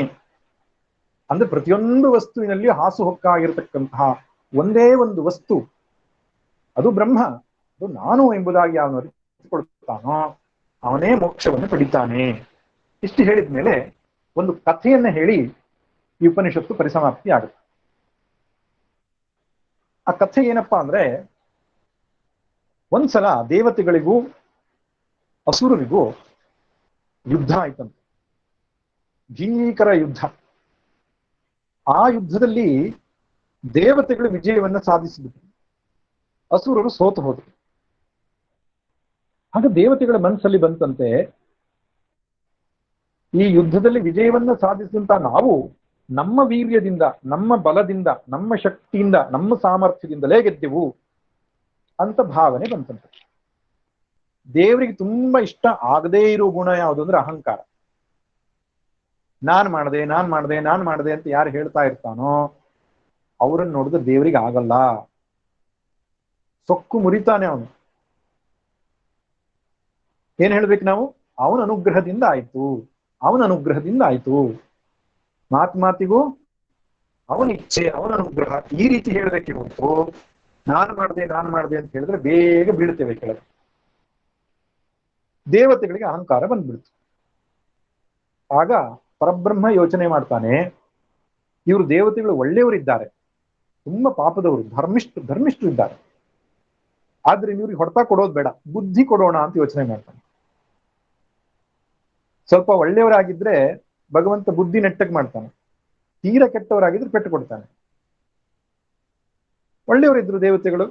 ಆಗ ಈಗ ಯಕ್ಷನ ರೂಪದಲ್ಲಿ ಪರಬ್ರಹ್ಮ ತೋರ್ಕೊಳ್ತಾನೆ. ಅವರಿಂದ ಅನತಿ ದೂರದಲ್ಲಿ, ಸ್ವಲ್ಪವೇ ದೂರದಲ್ಲಿ ಒಂದು ಪ್ರಕಾಶಮಾನವಾದ ಬೆಳಕಿನ ರೂಪದಲ್ಲಿ ತೋರ್ಕೊಳ್ತಾನೆ ಪರಬ್ರಹ್ಮ. ದೇವತೆಗಳು ವಿಜಯೋತ್ಸವ ಸಂಭ್ರಮಣೆ ಮಾಡ್ತಾ ಇದ್ರು. ಆಗ ಬೆಳಕನ್ನು ನೋಡ್ಬಿಟ್ಟು ಅವರಿಗೆ ಅದೇನದು ಅಂತ ಒಂದು ಸಂಶಯ ಬಂತು. ಆಗ ಇಂದ್ರ ಹೇಳ್ತಾನೆ, ಅಗ್ನಿ ಹೋಗಿ ಅದೇನ್ ಬೆಳಕು ನೋಡ್ಕೊಂಡ್ ಬಾ ಅಂತ ಹೇಳ್ತಾನೆ. ಅಗ್ನಿ ವಿನೀತವಾಗಿ ಹೋಗೋದ್ರ ಬದಲು ಅಹಂಕಾರದಿಂದ ಹೋಗ್ತಾನೆ. ಅಲ್ಲಿ ಹೋಗಿ ನಿಂತ್ಕೊಳ್ತಾನೆ. ಆ ಯಕ್ಷನ ರೂಪದಲ್ಲಿರುವ ಪರಬ್ರಹ್ಮ ಕೇಳ್ತಾನೆ, ಯಾರ್ ನೀನು ಅಂತ. ಅಗ್ನಿ ಹೇಳ್ತಾನೆ, ನಾನು ಅಗ್ನಿ ಅಂತ ಅಹಂಕಾರದಿಂದ ಹೇಳ್ತಾನೆ. ಅವಷ್ಟೇ ಹೇಳಲ್ಲ, ನಾನು ಜಾತವೇದ ಅಂತ, ನಂಗೆ ಇನ್ನೊಂದು ಹೆಸರಿದೆ ಜಾತವೇದ, ಎಲ್ಲದನ್ನು ತಿಳಿಯುವ ನಾನು. ಬ್ರಹ್ಮ ಕೇಳ್ತಾನೆ, ಹಿಂ ವೀರ್ಯಮಸ್ತಿ, ನಿಂಗೇನ್ ಶಕ್ತಿ ಇದೆ? ಅಗ್ನಿ ಹೇಳ್ತಾನೆ, ಭೂಮಿ ಮೇಲೆ ಇರೋದೆಲ್ಲ ಸುಟ್ಟು ಬಿಡಬಲ್ಲ ನಾನು ಅಂತ. ಆ ಯಕ್ಷ ಅಂದ್ರೆ ಪರಬ್ರಹ್ಮ ಹೇಳ್ತಾನೆ, ಒಂದು ತೃಣಂ, ಒಂದು ಹುಲ್ಲು ಕಡ್ಡಿ ಅವನ ಮುಂದೆ ಇಟ್ಬಿಟ್ಟು ಸುಡು ನೋಡೋಣ ಇದನ್ನ ಅಂತ. ತುಂಬಾ ಶಕ್ತಿ ಹಾಕ್ತಾನೆ ಅಗ್ನಿ. ಆ ಹುಲ್ಲಿನ ಕಡ್ಡಿ ಸುಡಲ್ಲ, ಚೂರು ಸುಡಲ್ಲ. ಸೋತು ಸುಣ್ಣಗಾಗಿ ಹಿಂದಕ್ಕೆ ಹೋಗ್ತಾನೆ. ಇಂದ್ರ ಹೇಳ್ತಾನೆ, ವಾಯು ನೀನು ಹೋಗಿ ತಿಳ್ಕೊಂಡ್ ಬಾ. ವಾಯು ಕೂಡ ಬರ್ತಾನೆ, ವಾಯು ದೇವತೆ. ದೇವ್ರು ಕೇಳ್ತಾನೆ, ಯಾರು ನೀನು? ಅಹಂ ವಾಯು, ಅಹಂ ಮಾತರಿಶ್ವಾಸ್ಮಿ. ಮಾತರಿಶ್ವ ಅಂದ್ರೆ ಆಕಾಶದಲ್ಲಿ ಓಡಾಡುವ ನಾನು, ಸಾಮಾನ್ಯ ವ್ಯಕ್ತಿ ಅಲ್ಲ. ಏನ್ ಶಕ್ತಿ ಇದೆ ನಿನಗೆ? ಭೂಮಿ ಮೇಲೆ ಇರೋದು ಎಲ್ಲವನ್ನ ಹಾರಿಸಬಲ್ಲೆ ಅಂತಾನೆ. ಸರಿ, ಹಾಗಿದ್ರೆ ಈ ಹುಲ್ ಕಡ್ಡಿ ಹಾರಿಸುವಂತ ಹುಲ್ ಕಡ್ಡಿ ಇರ್ತಾನೆ. ಎಷ್ಟು ತಾಕತ್ತಾದ್ರೂ ಅಲ್ಗಾಡಲ್ಲ. ಸೋತು ತಲೆ ತಗ್ಗಿಸ್ಕೊಂಡು ಹಿಂದಕ್ಕೆ ಹೋಗ್ತಾನೆ. ಆಗ ಎಲ್ಲ ದೇವತೆಗಳು ಹೇಳ್ತಾರೆ, ಇಂದ್ರ ನೀನೇ ಹೋಗ್ಬಿಡು, ನೀನೇ ಹೋಗಿ ನೋಡ್ಕೊಂಡ್ ಬಾ. ಇಂದ್ರ ಅಷ್ಟೊತ್ವರೆಗೆ ಏನಾಗಿತ್ತು ಅಂದ್ರೆ, ಇವರಿಬ್ಬರ ಅಹಂಕಾರ ಮುರಿದಿದ್ ನೋಡಿ, ಅದು ಸಾಮಾನ್ಯ ಶಕ್ತಿ ಅಲ್ಲ ಅಂತ ಒಳಗಡೆ ನಿರಹಂಕಾರ ಬಂದ್ಬಿಟ್ಟಿತ್ತು. ಅದ್ರಿಂದ ವಿನೀತವಾಗಿ ಹೋಗ್ತಾನೆ, ಅದ್ರ ಮುಂದೆ ಹೋಗಿ ನಿಂತ್ಕೊಳ್ತಾನೆ. ನಿಂತ್ಕೊಂಡ ತಕ್ಷಣ ಅದು ಮಾಯ ಆಗ್ಬಿಡುತ್ತೆ. ಅದ್ರ ಜಾಗದಲ್ಲಿ ಒಂದು ಹೆಣ್ಣು, ಸ್ತ್ರೀ ರೂಪದ ಒಂದು ದೇವತೆ ಕಾಣಿಸ್ಕೊಳ್ತಾಳೆ. ಅದಕ್ಕೆ ಉಮಾ ಅಂತ ಹೇಳ್ತಾರೆ, ಪಾರ್ವತಿ. ಬಂದವನು ಶಿವ. ಆಗ ಯಕ್ಷ ರೂಪದಲ್ಲಿ ತೋರ್ಕೊಂಡವನು ಶಿವ. ಶಿವ ಅಂದ್ರೆ ಅರ್ಥ ಪರಮಾತ್ಮ ಅಂತ. ನಾರಾಯಣ ಅಂದ್ರು ಒಂದೇ, ಶಿವ ಅಂದ್ರು ಒಂದೇ, ನೆನಪಿರ್ಲಿ. ಈಗ ಉಮೆ ರೂಪದಲ್ಲಿ ತೋರ್ಕೊಂಡಂತ ಶಕ್ತಿ ಯಾವುದಂದ್ರೆ ಶ್ರುತಿ ದೇವತೆ. ಅವಳು ಹೇಳ್ತಾಳೆ, ನಿಮಗೆ ದರ್ಶನವಾದದ್ದು ಪರಬ್ರಹ್ಮಂದು, ಅವನ ಅನುಗ್ರಹದಿಂದಲೇ ನಿಮ್ಗೆ ವಿಜಯ ಆಗಿತ್ತು. ಅವನನ್ನು ಮರೆತು ಬಿಟ್ಟಿದ್ರಿ, ಅದು ನೀವು ಮಾಡಿದ ತಪ್ಪು. ಆದ್ರಿಂದ ಅವನು ಮರಿಬೇಡಿ, ಅವನ ಅನುಗ್ರಹದಿಂದ ನಿಮ್ಗೆಲ್ಲ ಆಗ್ತಾ ಇರೋದು ಅಂತ ಅವಳು ಹೇಳ್ತಾಳೆ. ಆಗ ದೇವತೆಗಳಿಗೆ ಪಾಠ ಆಗತ್ತೆ, ಕಥೆ ಮುಗಿಯುತ್ತೆ. ಈ ಕಥೆಯ ಸಂದೇಶ ಏನಪ್ಪಾ ಅಂದ್ರೆ, ಯಾವಾಗಲೂ ನಾವು ಈಶ್ವರಾನುಗ್ರಹದಿಂದಲೇ ನಮ್ಮ ಜೀವನ ನಡೀತಾ ಇದೆ ಎಂದು ನರಿಬೇಕು. ನಿರಹಂಕಾರ, ಅಮಾನಿತ್ವದ ಒಂದು ಸ್ವಭಾವವನ್ನು ಬೆಳೆಸ್ಕೊಳ್ಬೇಕು. ಇನ್ನೊಂದು, ಪರಬ್ರಹ್ಮವನ್ನು ಅರಿಯೋದಿಕ್ಕೆ ಶ್ರುತಿಯ ಸಹಾಯವೇ ಬೇಕು ನಮಗೆ. ಅದು ಮುಖ್ಯವಾದ ಸಂದೇಶ ಇಲ್ಲಿ. ಏನು? ಶ್ರುತಿ ತೋರಿಸಿಕೊಡ್ಬೇಕು, ಏನು ಇವನು ಪರಬ್ರಹ್ಮ ಇದ್ದಾನೆ ಅಂತ. ಆ ಮೂಲಕವಾಗಿ ದೇವತೆಗಳು ಸತ್ಯವನ್ನು ಅರ್ಥಕೊಂಡ್ರು. ಅಗ್ನಿ, ವಾಯು, ಇಂದ್ರ ಇವರು ಶ್ರೇಷ್ಠರಾದರು, ಯಾಕಂದ್ರೆ ಬ್ರಹ್ಮನನ್ನ ಹತ್ತಿರದಿಂದ ಅವರು ನೋಡಿದ್ರಿಂದ ಎಂಬುದಾಗಿ ಕಥೆ ಮುಗಿಯಿತು. ಮುಂದಿನ ಅಧ್ಯಾಯದಲ್ಲಿ ಈ ಆತ್ಮಜ್ಞಾನಕ್ಕೆ ಬೇಕಾದ ಸಾಧನೆಗಳನ್ನು ಹೇಳುತ್ತೆ. ಮುಖ್ಯವಾಗಿ 2 ಸಾಧನೆ, ಒಂದು ಕರ್ಮಯೋಗ, ಇನ್ನೊಂದು ಉಪಾಸನೆ. ಕರ್ಮಯೋಗ ಅಂದ್ರೆ ಮಾಡುವ ಕರ್ಮವನ್ನ ಈಶ್ವರಾರ್ಪಣ ಬುದ್ಧಿಯಿಂದ ಮಾಡೋದು. ಉಪಾಸನೆ ಅಂದ್ರೆ ಭಗವಂತನ ಧ್ಯಾನ, ಭಗವಂತನ ಚಿಂತನೆ, ಭಗವಂತನ ಪೂಜೆ ಮುಂತಾದವುಗಳು. ಈ ಮೂಲಕವಾಗಿ ಭಗವಂತನ ಆರಾಧನೆ ಮಾಡಿ ಅಂತಃಕರಣ ಶುದ್ಧಿ ಮಾಡಿಕೊಂಡು ಗುರುಗಳನ್ನ ಸಮೀಪಿಸಿ ಶ್ರುತಿಯ ಮೂಲಕವೇ ಆತ್ಮಜ್ಞಾನ ಪಡ್ಕೊಳ್ಬೇಕು. ಗುರುಗಳೇನೋ ಹೊಸ ಜ್ಞಾನ ಕೊಡೋದಲ್ಲ. ಅಸಂಪ್ರದಾಯ ಮೂರ್ಖವದ ವೇಕ್ಷಣೀಯ ಶಂಕರ ಭಗವತ್ಪಾದರು ಸ್ಪಷ್ಟವಾಗಿ ಹೇಳಿದ್ದಾರೆ. ಅಸಂಪ್ರದಾಯದ ಮೂಲಕವಾಗಿ ಯಾವ ಜ್ಞಾನ ನಮ್ಗೆ ಬೇಕಾಗಿಲ್ಲ. ಸಂಪ್ರದಾಯದಿಂದ ಯಾವುದು ಜ್ಞಾನ ಹರಿದುಕೊಂಡು ಬಂದಿದೆ, ಶ್ರುತಿ ಸ್ಮೃತಿಗಳಲ್ಲಿ ಯಾವ್ದು ಹೇಳಿದೆಯೋ ಅದೇ ಜ್ಞಾನವನ್ನ ಜ್ಞಾನನಿಷ್ಠನಾದ ಒಬ್ಬ ಗುರುವಿನ ಮುಖಾಂತರ ತಿಳಿದುಕೊಂಡು ನಾವು ಆ ಸ್ಥಿತಿಯನ್ನು ಪಡೆದುಕೊಳ್ಳಬೇಕು ಎಂಬಲ್ಲಿಗೆ ಕೇನೋಪನಿಷತ್ತಿನ ಒಂದು ಸಂಕ್ಷಿಪ್ತ ಪರಿಚಯ ನಾವು ಮಾಡಿಕೊಂಡೆವು. ಸ್ವಲ್ಪ ಮಂತ್ರವೇ ಇದ್ರೂ ಕೂಡ ಅತ್ಯಂತ ಅರ್ಥಗರ್ಭಿತವಾದ ವಿಶೇಷ ಚಿಂತನೆಗಳನ್ನು ಒಳಗೊಂಡಂತಹ ಮಂತ್ರ ಇದು, ಉಪನಿಷತ್ತಿದು. ನಾವು ಯಥಾಶಕ್ತಿ ಚಿಂತನೆ ಮಾಡಿದ್ದೆವು. ಮುಂದಿನ ಶುಕ್ರವಾರ ಕಠೋಪನಿಷತ್ತಿನ ಚಿಂತನೆಯನ್ನು ಮಾಡೋಣ. ಹರಿ ಓಂ ತತ್ಸತ್. ಹರಿ ಓಂ. ಧನ್ಯವಾದಗಳು ಗುರುಜಿ. ಈ ದಿನ ನಮ್ಗೆ ಆತ್ಮದ ಬಗ್ಗೆ